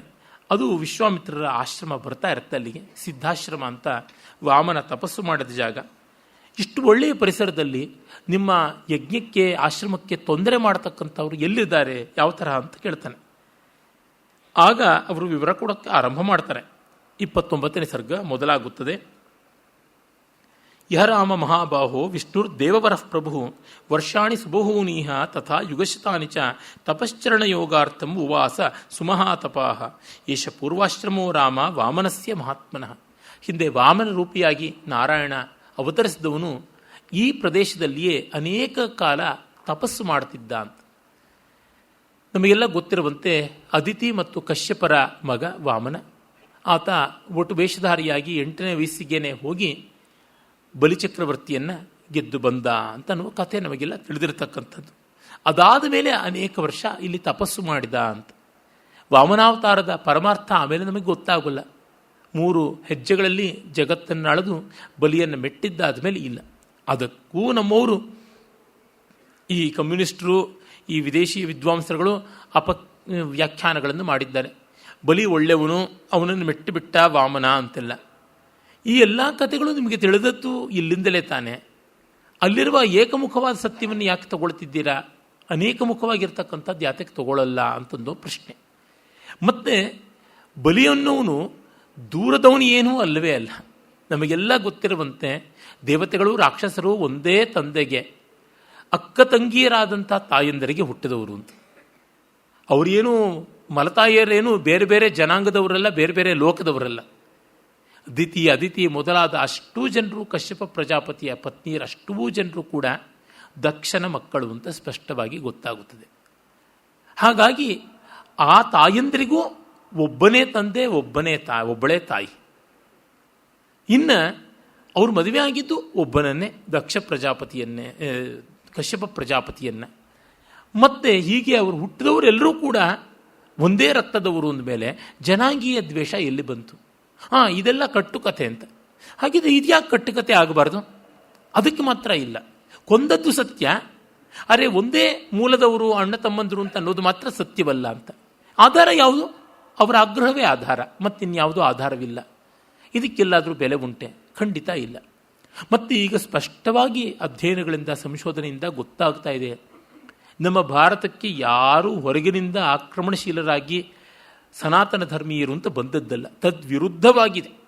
ಉದಾಹರಣೆಗೆ ನೋಡಿ, ಅತ್ಯಂತ ಪ್ರಾಚೀನವಾದ ಬ್ರಾಹ್ಮಣ ಗ್ರಂಥಗಳಲ್ಲಿ, ಸಂಹಿತೆಗಳಾದ ಮೇಲೆ ಇರ್ತಕ್ಕಂಥವು ಬ್ರಾಹ್ಮಣ ಅರಣ್ಯಕಗಳು, ಅಲ್ಲಿಯೇ ಬರುತ್ತದೆ ಕಾಂಬೋಜ ಇತ್ಯಾದಿ ದೇಶಗಳಿಗೆ ಹೋಗಬಾರದು, ನಮ್ಮ ದೇಶದ ಪರಿಧಿಯಿಂದ ಆಚೆಗೆ ಅವು, ಅಲ್ಲಿ ಸಜ್ಜನಿಕೆ ಇಲ್ಲ, ಸಾಧುತ್ವ ಇಲ್ಲ, ಶಿಷ್ಟಾಚಾರ ಇಲ್ಲ ಅನ್ನುವ ಮಾತುಗಳೆಲ್ಲ ಬರ್ತವೆ. ಒಂದು ಪಕ್ಷ ಕಾಂಬೋಜ ಅಂತಂದರೆ ಯಾವುದು? ಇವತ್ತು ಪಾಕಿಸ್ತಾನದ ಗಡಿ ಆಚೆ ಇರತಕ್ಕಂಥ ಪ್ರದೇಶ, ಇರಾನಿಗೆ ಹತ್ತಿರ ಬರ್ತಕ್ಕಂಥದ್ದು ಹಾಗಿರುವ ಪ್ರದೇಶ. ಕಾಂಬೋಜ ದೇಶದಿಂದ ಬಂದ ಕುದುರೆಗಳು ಬಹಳ ಪ್ರಖ್ಯಾತವಾಗಿದ್ದವು. ಈಗಲೂ ಕೂಡ ನಮಗೆ ಮಧ್ಯ ಯುರೋಪ್ನಿಂದ, ಅರಬ್ಬಿ ದೇಶಗಳಿಂದ ಬಂದಂಥ ಕುದುರೆಗಳ ತಳಿ ಚೆನ್ನಾಗಿರ್ತಕ್ಕಂಥದ್ದು ಅಂತ. ಭಾಸನದು ಅಂತ ಪ್ರಸಿದ್ಧವಾದ ನಾಟಕದಲ್ಲಿಯೇ ನಮಗೆ ಗೊತ್ತಾಗುತ್ತದೆ. ರವಿತುರಗ ಸಮಾನಂ ಸಾಧನಂ ರಾಜ್ಯಲಕ್ಷ್ಮಿಯ ಸಕಲ ನೃಪತಿ ಮಾನ್ಯಂ ಮಾನ್ಯ ಕಾಂಬೋಜ ಜಾತಂ ಅಂತ ಹೇಳ್ತಾನೆ. ಕಾಂಬೋಜಾಶ್ವ ಅನ್ನುವುದನ್ನು ಕಾಳಿದಾಸನೂ ಸೇರಿದಂತೆ ಅನೇಕರು ಬಳಸ್ತಾರೆ. ಪಾರಸೀಕಾಶ್ವ ಅಂತ ಮತ್ತೆ ಹೇಳ್ತಾರೆ. ಆ ಕಾಂಬೋಜ ದೇಶ ನಮ್ಮ ದೇಶದ ಹೊರಗಿನ ಅಂಚು, ಸನಾತನ ಧರ್ಮೀಯರು ವಾಸ ಮಾಡಬಹುದಾದದ್ದು, ಆದರೆ ಅಲ್ಲಿ ಸದಾಚಾರಿಗಳಿಲ್ಲ ಅಂತ. ಅಷ್ಟು ಮಾತ್ರವಲ್ಲ, ಯಾವ ಕಾಲಕ್ಕೂ ತಗಾದೆ ಮಾಡಿಕೊಂಡಿರ್ತಕ್ಕಂಥ ಪಠಾಣರು ಎಂದು ಆಕ್ರಮಿಸಿಕೊಂಡಿದ್ದಾರಲ್ಲ, ಆ ಪ್ರದೇಶವೂ ಕೂಡ ಅಂಥ ಒಳ್ಳೆಯದಲ್ಲ ಅಂತಲೇ ಬರುತ್ತೆ. ಮದ್ರ ದೇಶ, ಕೇಕೈ ದೇಶ, ಗಂಧಾರ ದೇಶ ಇವು ಅಷ್ಟು ಸದಾಚಾರಿಗಳ ಉಳ್ಳಂಥ ದೇಶವಲ್ಲ ಅಂತ ಹೇಳಿದ್ದಾರೆ. ಕಾರಣ ಜಗಳಗಂಟರು ಅಂತಷ್ಟೇ, ಇನ್ನೇನಿಲ್ಲ. ಇವರಿಗೆ ಇಸ್ಲಾಮಿಗೆ ಮತಾಂತರವಾದ ಮೇಲೆ ಏನು ಹೊಸದಾಗಿ ಜಗಳಗಂಟತನ ಅಲ್ಲ. ಮೊದಲೇ ಇದ್ದದ್ದಕ್ಕೆ ಇಸ್ಲಾಂ ಕೋತಿಗೆ ಹೆಂಡ ಕುಡಿಸುವಂತೆ, ಚೇಳು ಕಚ್ಚಿಸುವಂತೆ, ಭೂತ ಪ್ರವೇಶವೂ ಆಗುವಂತೆ ಮಾಡಿದೆ ಅಷ್ಟೇ, ಇನ್ನೇನೂ ಅಲ್ಲ. ಅವರು ಮೂಲತಃ ಮಂಗಗಳೇ, ಆ ಮಟ್ಟದ್ದೇನೆ. ಅದು ಸ್ಪಷ್ಟವಾಗಿ ಇತಿಹಾಸ ನೋಡಿದ್ರೆ ಗೊತ್ತಾಗುತ್ತದೆ. ಇಟ್ಸ್ ಎ ವಾರಿಂಗ್ ಕ್ಲಾನ್, ಜಗಳಗಂಟತನದ್ದು. ಅವ್ರ ಜೊತೆಗೆ ಇರೋಕ್ಕಾಗದೆ ಅವ್ರನ್ನ ಹೊರಹಾಕಿದ್ದು ಅಂತಲೂ ನಮಗೆ ವೇದಗಳಿಂದ ಗೊತ್ತಾಗುತ್ತದೆ. ಹೀಗಾಗಿ ವಲಸೆ ನಮ್ಮ ದೇಶದಿಂದ ಆಚೆ ಕಡೆಗೆ ಹೋದದ್ದೇ ಹೊರತು ಆಚೆಯಿಂದ ನಮ್ಮ ದೇಶಕ್ಕೆ ಬಂದದ್ದಲ್ಲ ಅಂತ ಸ್ಪಷ್ಟವಾದ ತೀರ್ಮಾನ. ಅದರಿಂದಲೂ ತಮಗೆ ತಿಳಿಯುತ್ತದೆ ಸ್ಪಷ್ಟವಾಗಿ ಇಲ್ಲಿ ಇದ್ದದ್ದು ಜನಾಂಗೀಯ ವೈಷಮ್ಯವಲ್ಲ. ಮತ್ತಿನ್ನು ಯಾವ ರೀತಿಯಾದದ್ದು? ಅವ್ರತರು ಅಷ್ಟೆ. ಕಪ್ಪು ಅಂತಂದರೆ ಅವರು ಕರಾಳವಾದಂಥ ವ್ಯಕ್ತಿತ್ವವುಳ್ಳವರು, ಪಾರದರ್ಶಕವಾದವರು ಅಲ್ಲ, ಯಾವುದೇ ಒಂದು ಹೊಂದಾಣಿಕೆಗೆ ಒಳಪಡದೇ ಇರತಕ್ಕಂಥವರು. ಹಾಗಾಗಿ ಅವರು ಅವ್ರತರು ಅಂತ ಆದದ್ದು. ಅದರಿಂದಾಗಿ ವಿರೋಧ ಬಂದದ್ದು. ಇದು ಎಲ್ಲ ಮನೆಗಳಲ್ಲೂ ಇರತಕ್ಕಂಥದ್ದು. ಕೆಲವರು ಆ ಕುಟುಂಬಕ್ಕೆ ಸಮರಸವಾಗಿ ಬೆರೆತುಕೊಳ್ಳಲ್ಲ, ನಿರಂತರವಾಗಿ ತಗಾದೆ ಮಾಡ್ತಾ ಇರ್ತಾರೆ. ಆ ರೀತಿಯಾಗಾದವ್ರನ್ನ ಪಕ್ಕಕ್ಕಿಡುವುದಾಗುತ್ತದೆ, ಉಪೇಕ್ಷೆ ಮಾಡುವುದಾಗುತ್ತದೆ, ತಗಾದೆ ಮಾಡುವುದಾಗುತ್ತದೆ. ಇಂಥದ್ದೇ ನಡೆದು ಬಂದದ್ದು. ಹಾಗಾಗಿ ಬಲಿಯನ್ನು ಮೋಸ ಮಾಡಿದ ವಾಮನ ಅಂತ ಅನ್ನುವುದರೊಳಗೆ ಇದೇ ಪರಮಾರ್ಥ, ಮೋಸ ಅಂತಲ್ಲ. ಅನ್ಯಾಯ ನಡೀತಾ ಇದ್ದಾಗ ಸ್ವಪಕ್ಷ ಸಮರ್ಥನೆ. ಹಾಗಿದ್ರೆ ಬಲಿ ಒಳ್ಳೆಯವನಲ್ವಾ? ಖಂಡಿತ ಒಳ್ಳೆಯವನೇ. ಅವ್ರ ಜನಕ್ಕೆ ಅವನು ಒಳ್ಳೆಯವನೇ. ಅವರ ಜನದ ವಿಶಿಷ್ಟತೆ ಏನಾಗಿತ್ತು? ಇನ್ನೊಬ್ಬರನ್ನು ಬಗ್ಗು ಪಡೆಯೋದ್ರೊಳಗಿತ್ತು, ಒಂದು ವ್ಯವಸ್ಥೆಯನ್ನು ಅಂಗೀಕರಿಸೋದ್ರೊಳಗಿಲ್ಲ. ಯಾವುದೇ ದಾರಿಯಿಂದಲಾದರೂ ಸುಖ ಪಡಬೇಕು ಅಂತ. ಹಾಗಿದ್ದಾಗ ಇನ್ನೊಬ್ಬರಿಗೆ ತುಂಬ ತೊಂದರೆ ಆಗುವಂತೆ ಸುಖ ಪಡುವುದು ಬೇಡ ಅಂತ ಸಮಷ್ಟಿತವನ್ನು ನೋಡಿ ಅನ್ನುವುದು ದೇವತೆಗಳ ದಾರಿ. ವಸ್ತುತಃ ದೇವತೆಗಳ ತಾಯಿಯ ಹೆಸರು ಅದಿತಿ ಎನ್ನುವುದರೊಳಗೆ ಆ ಅರ್ಥ ಉಂಟು.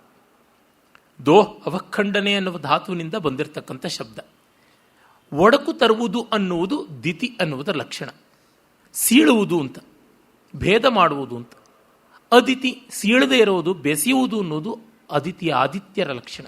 ದೈತ್ಯರು ಒಡೆದುಕೊಂಡು ಡಿವೈಡ್ ಅಂಡ್ ರೂಲ್ ಅಂತನ್ನುವುದಾದರೆ, ಇವರದು ಸಮಷ್ಟಿಯನ್ನು ಸೇರಿಸು, ಯುನೈಟ್ ಮಾಡು, ಸಾಮಗ್ರಿಯನ್ನು ಕಾಣು ಅಂತಕ್ಕಂಥದ್ದು. ಹಾಗೆ ನಡೆದಂಥ ಈ ತಗಾದೆ ಎಲ್ಲ ಕಾಲದ್ದು ಆಗಿದೆ. ಅದು ಈ ಕಾಲ ಆ ಕಾಲ ಅಂತಲ್ಲ, ಎಲ್ಲ ಕಾಲದಲ್ಲೂ ಇರತಕ್ಕಂಥದ್ದು ನಾವು ನೋಡ್ತಲೇ ಇದ್ದೀವಿ. ಸನಾತನ ಧರ್ಮದಲ್ಲಿ ಮತ್ತೆ ಮತ್ತೆ ಅಯಂ ನಿಜ ಪರೋವೇತಿ ಗಣಲಾ ಲಘುಚೇತಸಾಂ ಉದಾರ ಚರಿತಾನಂತೂ ವಸುಧೈವ ಕುಟುಂಬಕ್ಕನ್ನುವ ಮಾತು ಬರ್ತಲೇ ಇದೆ. ವೇದಗಳಲ್ಲಿ ಮತ್ತೆ ಮತ್ತೆ ಇರತಕ್ಕಂಥದ್ದು. ಅದು ಋಕ್ಕಿರ್ಬೋದು, ಯಜುಸ್ಸಿರ್ಬೋದು, ಎಲ್ಲ ಕಡೆಯಲ್ಲೂ ಕಾಣಿಸುತ್ತದೆ. ಇದೇ ವ್ಯವಸ್ಥೆಯನ್ನು ಒಪ್ಪದೇ ಇದ್ದವರನ್ನು ದಂಡಿಸಬೇಕಾಗುತ್ತದೆ. ಚತುರ್ಪಾಯಿಗಳನ್ನು ಹೇಳಿಯೇ ಇದ್ದಾರೆ, ಸಾಮದಾನ ಭೇದ ದಂಡ. ಸಾಮದಾನಗಳಿಗೆ ಒಪ್ಪದೇ ಇದ್ದವರಿಗೆ ಭೇದ ದಂಡ ಬೇಕಾಗುತ್ತದೆ ಅಂತ ಮಾಡಿರುವಂಥದ್ದು. ವಸ್ತುತಃ ಈ ಭೇದ ದಂಡಗಳನ್ನು ಪ್ರಧಾನವಾಗಿ ಹೇಳ್ತಕ್ಕಂಥವ್ರು ಅಸುರಾಚಾರ್ಯರಾದ ಶುಕ್ರಾಚಾರ್ಯರೇ ಹೊರತು ದೇವಾಚಾರ್ಯರಾದ ಬೃಹಸ್ಪತಿ ಅಲ್ಲ. ಬೃಹಸ್ಪತಿ ಹೇಳ್ತಕ್ಕಂಥದ್ದು ಸಾಮದಾನಗಳನ್ನೇ, ಅಸುರರು ಹೇಳ್ತಕ್ಕಂಥದ್ದು ಭೇದದಂಡ. ಅವ್ರದ್ದೇ ನಾವು ತಗೊಂಡು ಅವ್ರನ್ನ ಮೇಲೆ ಬಳಸಿದ್ದಾಗಿದೆ. ಆ ಮಟ್ಟಕ್ಕೆ ದೌರ್ಜನ್ಯ ಅವರದು ಅಂತ ಗೊತ್ತಾಗುತ್ತದೆ. ಇರಲಿ. ಹೀಗೆ ವಾಮನ ತಪಸ್ಸು ಮಾಡಿದ ಸ್ಥಳ ಅಂತನ್ನುವುದನ್ನು ತೋರ್ಪಡಿಸ್ತಾರೆ ವಿಶ್ವಾಮಿತ್ರರು. ಇದು ಸಿದ್ಧಾಶ್ರಮ, ಅಂದರೆ ಇಲ್ಲಿ ಸಿದ್ಧಿಯಾಗುತ್ತದೆ ಅಂತ. ಮತ್ತು ವಾಮನ ಮೂರ್ತಿ ಸಿದ್ಧಮೂರ್ತಿ, ಅದು ಸಾಧಕ ಮೂರ್ತಿಯಲ್ಲ, ಸಿದ್ಧಮೂರ್ತಿ.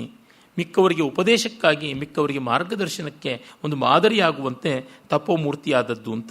ಏತಸ್ಮಿನ್ನೇವ ಕಾಲೇತು ರಾಜ ವೈರೋಚನಿರ್ಬಲಿ ನಿರ್ಜಿತ್ಯ ದೈವತಗಣಾನ್ ಸೇಂದ್ರಾಂಶ್ಚ ಸಮದುರ್ಗಣಾನ್ ಕಾರ್ಯಾಮಾಸ ತದ್ರಾಜ್ಯಂ ತ್ರಿಶುಲೋಕೇಶು ವಿಶ್ರುತಃ ಅಂತ ಬಲಿಚಕ್ರವರ್ತಿಯ ಕಥೆಯನ್ನು ಹೇಳ್ತಾ ಬರ್ತಾರೆ. ಅವನು ನೋಡಿ ಯಜ್ಞಂಚಕಾರ. ಬಲಿ ಈ ದೇವವರ್ಗಕ್ಕೆ ಯಾವುದೇ ನಂಟನಲ್ಲವಾದರೆ, ಬಂಧುವಲ್ಲವಾದರೆ ಅವನು ಯಜ್ಞ ಯಾಕೆ ಮಾಡಬೇಕು? ಯಜ್ಞ ಮಾಡ್ತಕ್ಕಂಥವರು ಬ್ರಾಹ್ಮಣರು, ವರ್ಣಾಶ್ರಮಿಗಳು, ದೇವತಾಪರವಾದವರು ಅಂತ. ಬಲಿಯು ಯಜ್ಞ ಮಾಡುವುದು ಅಂತ ಅದರೊಳಗೆ ನಮಗೆ ಗೊತ್ತಾಗುತ್ತದೆ ಆತ ಮತ್ತೆ ಒಂದೇ ವರ್ಗದವನು ಅಂತ, ಇವರೆಲ್ಲರೂ ಒಂದೇ ಕುಟುಂಬದವರು ಅಂತ. ಆ ಕುಟುಂಬದಲ್ಲಿ ಬಂದ ಅಭಿಪ್ರಾಯ ಭೇದಗಳು ಶ್ರೇಯಸ್ಸು ಪ್ರೇಯಸ್ಸುಗಳ ಸಂಘರ್ಷ ಆಗಿದ್ದಷ್ಟೇ, ಇನ್ಯಾವುದೂ ಅಲ್ಲ ಅಂತ ಗೊತ್ತಾಗುತ್ತದೆ. ಆಗ ವಾಮನ ಮೂರ್ತಿ ಹೋಗಿ ಬಲಿಯನ್ನು 3 ಹೆಜ್ಜೆ ಬೇಡಿದ್ದು ನಮಗೆ ಗೊತ್ತೇ ಇದೆ. ವಾಮನತ್ವಂಗತೋ ವಿಷ್ಣು ಕುರು ಕಲ್ಯಾಣಂ ಉತ್ತಮಂ ಏತಸ್ಮಿನ್ ಅಂತರೇ ರಾಮ ಕಾಶ್ಯಪೋಗ್ನಿ ಸಮಪ್ರಭ ಆದಿತ್ಯ ಸಹಿತೋ ರಾಮ ದೀಪ್ಯಮಾನ ಇವೌಜಸ ದೇವೀ ಸಹಾಯೋ ಭಗವಾನ್ ದಿವ್ಯಂ ವರ್ಷಸಹಸ್ರಕಂ ವ್ರತಂ ಸಮಾಪ್ಯ ವರದಂ ತುಷ್ಟಾವ ಮಧುಸೂದನಂ. ಬಲಿಯ ಆ ವಿಜೃಂಭಣೆಯ ಕಾಲದಲ್ಲಿ ಬಲಿ ಪ್ರಹ್ಲಾದನ ಮೊಮ್ಮಗ. ಪ್ರಹ್ಲಾದನನ್ನ ಅನುಗ್ರಹ ಮಾಡಿದವನೇ ನಾರಾಯಣ. ಪ್ರಹ್ಲಾದನ ಶಿಷ್ಟತೆಯನ್ನು ಕಂಡು ಆತನ ಮೆಚ್ಚಿದ್ದ, ಅವರಪ್ಪನ ದುಷ್ಟತೆಯನ್ನು ಕಂಡು ದಮನ ಮಾಡಿದ್ದ. ಇದು ನಮಗೆ ಗೊತ್ತಿರುವ ಕಥೆಯೇ. ಬಲಿ ಮತ್ತೆ ತನ್ನ ಮುತ್ತಜ್ಜನಂತೆ ನಡೀತಾ ಇದ್ದಾನೆ, ಅಜ್ಜನಂತೆ ನಡೀತಾ ಇಲ್ಲ. ಅದಕ್ಕಾಗಿ ವಾಮನ ರೂಪಿಯಾಗಿ ಬಂದು ಅವನಲ್ಲಿ ದಾನವನ್ನು ಕೇಳಿಕೊಂಡಿದ್ದು ಆ ಕಥೆ ಇಲ್ಲಿ ಬಂದೇ ಬರುತ್ತದೆ. ಇದು ವೇದಗಳಲ್ಲಿಯೇ ಇದಂ ವಿಷ್ಣುರ್ ವಿಚಕ್ರಮೇ ತ್ರೇಧಾ ನಿದದೇ ಪದಂ ಇತ್ಯಾದಿಯಾಗಿ ಸೂರ್ಯ ದೇವತಾಕವಾಗಿ ಬಂದಿದೆ. ಶತಪಥ ಬ್ರಾಹ್ಮಣದಲ್ಲಿಯೂ ಬರುತ್ತದೆ. ಸೂರ್ಯನ 3 ಹಂತಗಳ ಇಡೀ ಆಕಾಶ ಕ್ರಮಣವನ್ನು, ಇಡೀ ಆಕಾಶವನ್ನು ಆವರಿಸಿಕೊಂಡಿದ್ದನ್ನು ಅದು ಹೇಳ್ತಾ ಇದೆ. ಅದು ಪ್ರಕೃತಿಯಲ್ಲಿ ಕಾಣತಕ್ಕಂಥ ಅಧಿಭೂತವಾದ ಸತ್ಯ. ಇದು ಅಧಿದೈವವಾದ ಸತ್ಯ. ಇನ್ನು ಆಧ್ಯಾತ್ಮಿಕವಾದ ಸತ್ಯ ಜಾಗ್ರತ್ ಸ್ವಪ್ನ ಸುಷುಪ್ತಿ ಎನ್ನುವ ಅವಸ್ಥಾತ್ರಯ ಮೀಮಾಂಸೆಗೆ ಸಂಬಂಧಪಟ್ಟಿದ್ದು ಅಂತ ಎಷ್ಟೋ ಬಾರಿ ವೇದಿಕೆಯಲ್ಲಿ ವಿವರಿಸಿದ ಕಾರಣ ನಾವು ಮತ್ತೆ ವಿಸ್ತರಿಸಬೇಕಿಲ್ಲ. ಆಮೇಲೆ ವಾಮನ ತಪಸ್ಸು ಮಾಡಿದ ಸ್ಥಳ ಇದಾಗಿತ್ತು. ಹಾಗಾಗಿ ಅತ್ರತೆ ಪುರುಷವ್ಯಾಗ್ರ ಹಂತವ್ಯ ದುಷ್ಟಚಾರಿಣ.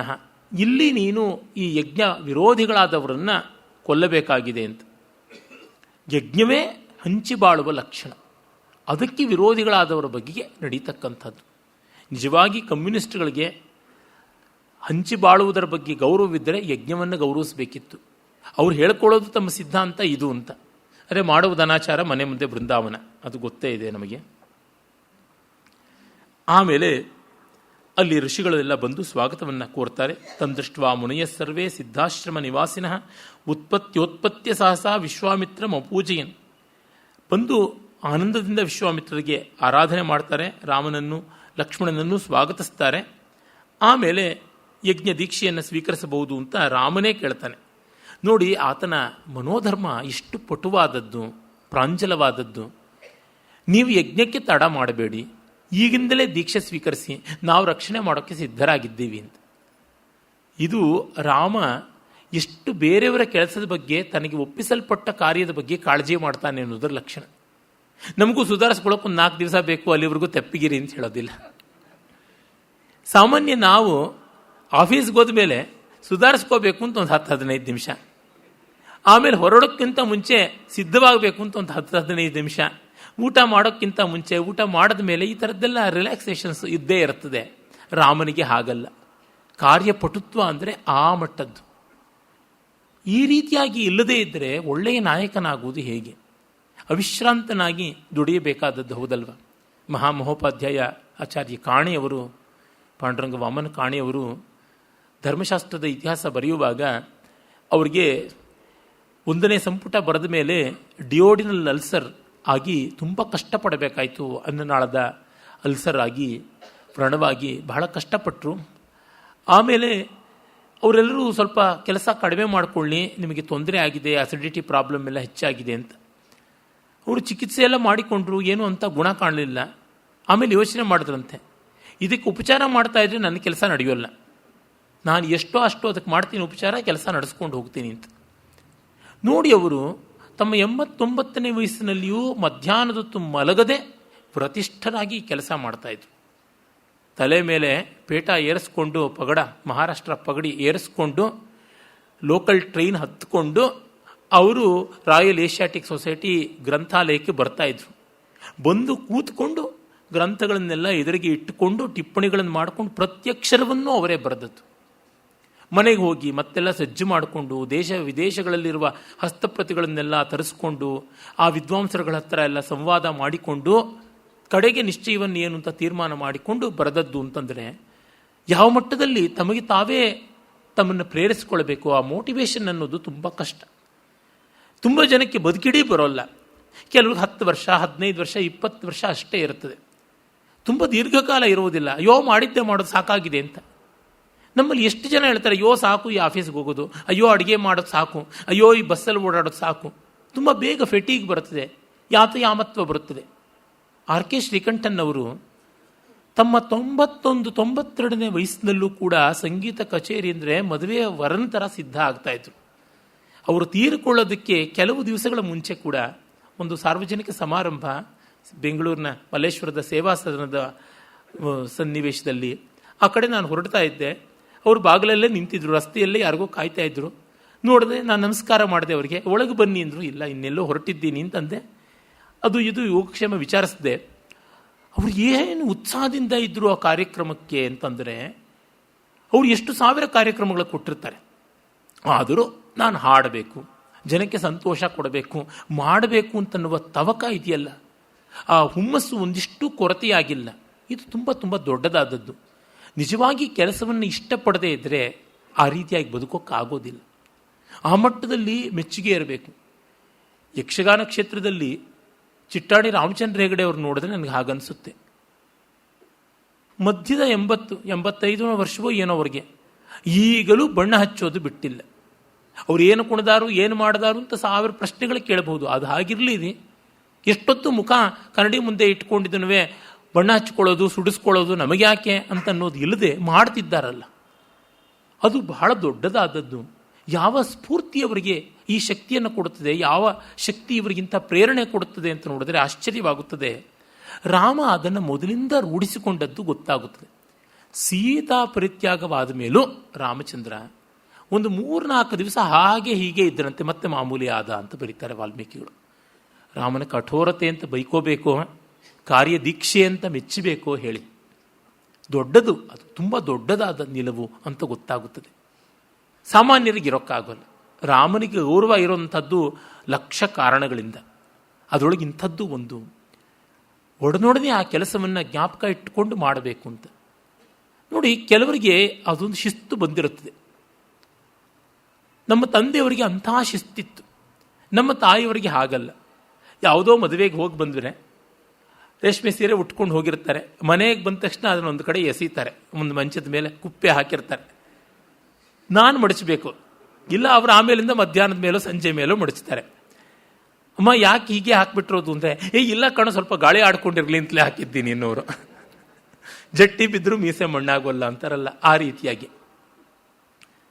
ತತ್ಕ್ಷಣ ಮಾಡುವುದೇನು ಅಂತ.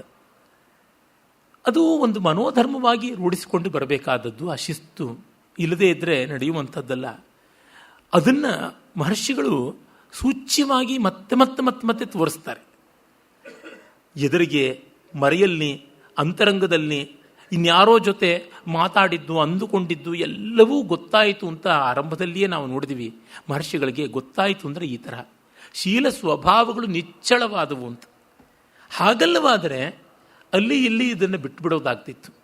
ರಾಮಾಯಣವನ್ನು ಎಷ್ಟು ಸೂಕ್ಷ್ಮವಾಗಿ ನೋಡಿದ್ರು ಮತ್ತೆ ಮತ್ತೆ ಅಲ್ಲಿ ಇಲ್ಲಿ ಹೊಸದು ಕಾಣಿಸ್ತಲೇ ಇರುತ್ತದೆ. ಅದು ಎಂಥದ್ದು ಅಂದರೆ ಪಾತ್ರ ಸ್ವರೂಪ ಸ್ಫುಟೀಕರಣ ತುಂಬ ವಿಶೇಷವಾದಂಥದ್ದು. ಹಾಗಾಗಿ ನೀವು ದೀಕ್ಷೆಯನ್ನು ಮಾಡಿ, ನಾನು ನಿಂತ್ಕೊಳ್ತೀನಿ ಅಂತ ಹೇಳ್ಬಿಟ್ಟು ಅಂತಾನೆ. ಅದ್ಯೈವ ದೀಕ್ಷಾಂ ಪ್ರವಿಶ ಭದ್ರಂತೆ ಮುನಿಪುಂಗವ. ನಿಮ್ಗೆ ಒಳ್ಳೇದಾಗುತ್ತೆ, ನೀವು ಇವತ್ತೇ ದೀಕ್ಷಾ ಸ್ವೀಕಾರ ಮಾಡಿ. ಹಾಗಾಗಿ ಸಿದ್ಧಾಶ್ರಮೋಯಂ ಸಿದ್ಧ ಸ್ಯಾತ್ ಸತ್ಯಮಸ್ತು ವಚಸ್ತವ. ಆಯಿತು ಅಂತ ಋಷಿಗಳು ಕೂಡ ದೀಕ್ಷೆಯನ್ನು ತೆಗೆದುಕೊಳ್ತಾರೆ. ಕುಮಾರ ಪಿತಾಂ ರಾತ್ರಿ ಮುಷಿತ್ವಾ ಸುಸಮಾಹಿತವು ಪ್ರಭಾತ ಕಾಲೇ ಚೋತ್ಥಾಯ ಪೂರ್ವಾಂ ಸಂಧ್ಯಾಂ ಉಪಾಸ್ಯ ಚ ಸ್ಪೃಷ್ಟೋದಕವು ಶುಚಿ ಜಪ್ಯಂ ಸಮಾಪ್ಯ ನೇಮೇನ ಚ ಹುತಾಗ್ನಿಹೋತ್ರ ಮಾಸೀನಂ ವಿಶ್ವಾಮಿತ್ರಂ ಅವಂದತಾಂ. ಮತ್ತೆ ಮರುದಿವಸ ಎಂದಿನಂತೆ ಅವರು ಸಜ್ಜಾಗಿ ಬರ್ತಾರೆ. ಆಗ 30ನೇ ಸರ್ಗದಲ್ಲಿ ಯಜ್ಞ ಸಂರಕ್ಷಣೆ, ಮಾರೀಚ ಸುಬಾಹು ಸಂಹಾರ, ಆ ಒಂದು ಸನ್ನಿವೇಶ ಬರುತ್ತದೆ. ಅದು 6 ದಿವಸಗಳವರೆಗಿನ ಒಂದು ಯಜ್ಞ ನಡೀತಾ ಬರುತ್ತದೆ. ಅಥ ಪ್ರಭೃತಿ ಷಡ್ರಾತ್ರಂ ರಕ್ಷತಂ ರಾಘವೋ ಯುವಾಂ ದೀಕ್ಷಾಂ ಗತೋ ಹ್ಯೇಷ ಮುನಿರ್ಮೌನಿತ್ವಂಚ ಗಮಿಷ್ಯತಿ.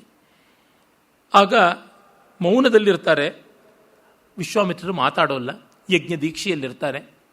ಯಜಮಾನನಾದವನು ಇನ್ಯಾವುದಕ್ಕೂ ಗಮನ ಕೊಡದೆ ಪೂರ್ಣ ಪ್ರಮಾಣದಲ್ಲಿ ಯಜ್ಞದಲ್ಲಿ ತೊಡಗಿಸಿಕೊಳ್ಳಬೇಕು, ವಾಗ್ಯತನಾಗಿರಬೇಕು ಅಂತೆಲ್ಲ ಇದೆ.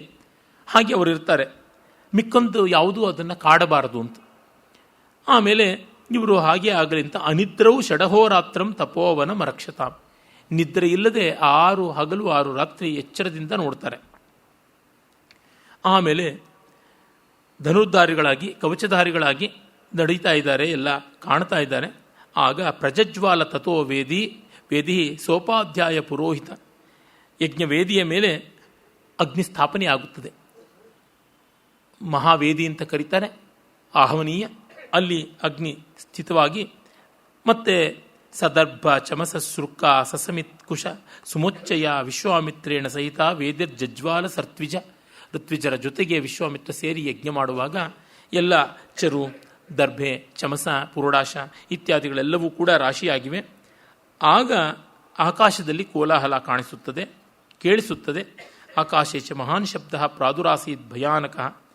ಆಗ ಗೊತ್ತಾಗುತ್ತದೆ ಇವರು ರಾಕ್ಷಸರು ಬಂದರು ಅಂತ. ಅವರು ಮಾಯಾಜಾಲವನ್ನು ಪ್ರದರ್ಶನ ಮಾಡಿದರು ಅಂತ. ಮೊದಲು ತಾಂತೇನ ರುದಿರೌಘೇಣ ವೇದಿಂ ವೀಕ್ಷ ಸಮುಕ್ಷಿತಾಂ ಸಹಸಾಭಿ ಧೃತೋ ರಾಮ ತಾವಪಶ್ಯತ್ ತಥೋ ದಿವಿ. ರಕ್ತ ಸುರಿಸೋದಿಕ್ಕೆ ನೋಡಿದ್ದಾರೆ. ಅದನ್ನು ನೋಡಿದಾಗ ಲಕ್ಷ್ಮಣನಿಗೆ ರಾಮ ಹೇಳ್ತಾನೆ, ಪಶ್ಯ ಲಕ್ಷ್ಮಣ ದುರ್ವೃತ್ತಾನ್ ರಾಕ್ಷಸಾನ್ ಪಿಶಿತಾಶನಾನ್ ಮಾನವಾಸ್ತ್ರ ಸಮಾಧೂತಾನ್ ಅನಿಲೇನ ಯಥಾಘನಾನ್. ಇವ್ರನ್ನ ನಾನು ಈಗಲೇ ಮಾನವಾಸ್ತ್ರ ಪ್ರಯೋಗ ಮಾಡಿ ಬಿರುಗಾಳಿಯಲ್ಲಿ ಓಡಿಸಿಬಿಡ್ತೀನಿ ಅಂತ ಪ್ರಯೋಗ ಮಾಡ್ತಾನೆ. ಮಾನವಂ ಪರಮೋದಾರಮಸ್ತ್ರಂ ಪರಮಭಾಸ್ವರಂ ಚಿಕ್ಷೇಪ ಪರಮಕ್ರುದ್ಧೋ ಮಾರೀಚೋರಸಿ ರಾಘವ. ಮಾರೀಚನ ಎದೆಗೆ ಬಿಟ್ಟಾಗ ಅವನು 100 ಯೋಜನ ದೂರ ಹೋಗಿ ಯೋಜನ ಶತಂ ಕ್ಷಿಪ್ತ ಸಾಗರ ಸಂಪ್ಲವೆ ಸಮುದ್ರಕ್ಕೆ ಎಸೆಯಲ್ಪಟ್ಟ. ಹಾಗೆ ಮಾರೀಚ ಬದುಕಿದ. ಒಂದೇ ಬಾಣ, ರಾಮಬಾಣ ಮಹಿಮೆ ಅವನು ಅನುಭವಿಸಿದವನು, ಆ ರುಚಿ ಕಂಡವನು ಮತ್ತೆಂದೂ ಈ ಚಟುವಟಿಕೆಗಳಿಗೆ ಬರಲೇ ಇಲ್ಲ. ಈಸ್ ಎ ರಿಟೈರ್ಡ್ ಟೆರರಿಸ್ಟ್ ಪೂರ್ತಿ. ಆಮೇಲೆ ಕೊನೆಗೆ ರಾವಣ ತುಂಬ ದೊಡ್ಡ ಒತ್ತಾಯ ಆಗ್ರಹ ಪ್ರಲೋಭನೆ ಮಾಡಿ ಮತ್ತೆ ಅವನನ್ನು ಚಟುವಟಿಕೆಗೆ ಇಳಿಸ್ತಾನೆ. That will be his last mission also. ಅದನ್ನು ನಾವು ಮುಂದೆ ನೋಡ್ತೀವಿ ಅರಣ್ಯಕಾಂಡದಲ್ಲಿ. ಆಮೇಲೆ ಮಾರೀಚನನ್ನು ನೋಡು ಯಾವ ಥರ ಹೋಗ್ತಾ ಇದ್ದಾನೆ ತತ್ತರಿಸಿಕೊಂಡು ಅಂತ ತೋರ್ಪಡಿಸ್ತಾನೆ. ಪಶ್ಯ ಲಕ್ಷ್ಮಣ ಶೀತೇಶುಂ ಮಾನವಂ ಧರ್ಮ ಸಂಹಿತಂ ಮೋಹಯಿತ್ವಾ ನಯತ್ಯೇನಂ ನಚ ಪ್ರಾಣೈರ್ವಯುಜ್ಯತ. ಇವನನ್ನು ಸಾಯಿಸಲಿಲ್ಲ, ಹೇಗೆ ಹೊಡ್ಕೊಂಡು ಹೋಗ್ತಾ ಇದೆ ನೋಡು ಈ ಶೀತಾಂಶು ಅನ್ನುವ ಹೆಸರಿನ ಮಾನವಾಸ್ತ್ರ ಅಂತ ಹೇಳ್ತಾನೆ. ಆಮೇಲೆ ಮಿಕ್ಕ ರಾಕ್ಷಸರನ್ನ ಅವ್ರನ್ನ ಬಗ್ಗು ಬಡಿಯೋದಕ್ಕೆ ನೋಡ್ತಾನೆ. ರಾಕ್ಷಸಾನ್ ಪಾಪಕರ್ಮಸ್ಥಾನ್ ಯಜ್ಞಾಜ್ಞಾನ್ ಪಿಶಿತಾಶನಾನ್. ಆಗ ಇದು ಅಷ್ಟನ್ನು ರಾಮನೇ ಮಾಡ್ತಾನೆ. ಸಾಮಾನ್ಯ ನಾವು ಕಥೆಗಳಲ್ಲಿ ಗಮನಿಸಿರೋದೇನೆಂದರೆ ರಾಮ ಮಾರೀಚನನ್ನು ಕೊಲ್ಲಲಿಲ್ಲ, ಅರೆ ಮಾರೀಚನನ್ನು ಓಡಿಸಿದಂಥ ಬಾಣ ಲಕ್ಷ್ಮಣನದು, ರಾಮ ಸುಬಾಹುವನ್ನು ಕೊಂದ ಹೀಗೆ, ಅಥವಾ ಲಕ್ಷ್ಮಣ ಸುಬಾಹುವನ್ನು ಕೊಂದ ವಯಸ್ ವರ್ಷ ಈ ಥರದ್ದೆಲ್ಲ ಉಂಟು. ಅಣ್ಣ ತಮ್ಮಂದರಿಬ್ಬರಿಗೂ ಹಂಚಬೇಕು ಅಂತ. ಆದರೆ ಇಲ್ಲಿ ಪೂರ್ಣ ಪ್ರಮಾಣದಲ್ಲಿ ರಾಮನೇ ಕೆಲಸ ಮಾಡಿದ್ದು. ಲಕ್ಷ್ಮಣ ಬೆಂಗಾವಲಿಗಿರ್ತಾನೆ. ಆಗ ಆಗ್ನೇಯಾಸ್ತ್ರವನ್ನು ಪ್ರಯೋಗ ಮಾಡ್ತಾನೆ. ಸಂಗೃಹ್ಯ ಸುಮಹಚ್ಚಾಪಂ ಆಗ್ನೇಯಂ ರಘುನಂದನ ಸುಬಾಹೂರಸಿ ಚಿಕ್ಷೇಪ ಸವಿದ್ದ ಪ್ರಾಪತದ್ಭುವಿ. ಆಗ್ನೇಯಾಸ್ತ್ರವನ್ನು ಸುಬಾಹುನ ಎದೆಗೆ ಬಿಟ್ಟಾಗ ಅವನು ಸತ್ತು ಬೀಳ್ತಾನೆ. ಮತ್ತೆ ಮಿಕ್ಕೆಲ್ಲ ರಾಕ್ಷಸರು ಕೂಡ ರಾಮನಿಂದ ನಿಹತರಾಗಿ ಯಜ್ಞಜ್ಞಾನ್ ರಘುನಂದನ ಹತ್ವಾ ಋಷಿಭಿ ಪೂಜಿತ. ಯಜ್ಞ ರಕ್ಷಣೆ ಆಯಿತು ಅಂತ. ಇದನ್ನು ಬಹಳ ವಿಸ್ತಾರವಿಲ್ಲದೆ ಸಂಕ್ಷೇಪದಲ್ಲಿ ಹೇಳ್ತಾರೆ. ಸಮರ್ಥರಾದವರು, ಸನ್ನದ್ಧರಾದವರು, ಸವೃತರಾದವರು, ಸಮನಸ್ಕರಾದವರು ಮಾಡುವುದರೊಳಗೆ ತುಂಬ ವಿಸ್ತಾರ ಇರೋಲ್ಲ, ಬೇಗ ನಡೆದು ಬಿಡುತ್ತದೆ. ಅದಕ್ಕೆ ಹಿನ್ನೆಲೆ ಇದೆಯಲ್ಲ, ಅದು ತುಂಬ ಮುಖ್ಯ. ಅವ್ರ ಮನಸ್ಸಿಗೆ ಇದು ಸರಿ ಅಂತ ನಿಶ್ಚಯ ಬರಬೇಕು. ಒಂದು ಕಲ್ಪನೆ ಬಂದ ಮೇಲೆ ಚೆನ್ನ. ಸಾಮಾನ್ಯವಾಗಿ ಚಲನಚಿತ್ರದಲ್ಲೆಲ್ಲ ಮೊದಲು ಸ್ಕ್ರಿಪ್ಟ್ ರೈಟಿಂಗ್ ಅಂತ ಏನಿರುತ್ತದೆ, ಚಿತ್ರಕಥೆ ಅಂತಾರೆ, ಸ್ಕ್ರೀನ್ ಪ್ಲೇ ರೈಟಿಂಗ್, ಅದನ್ನು ಚೆನ್ನಾಗಿ ಮಾಡುವುದು ಬಹಳ ಕಷ್ಟ.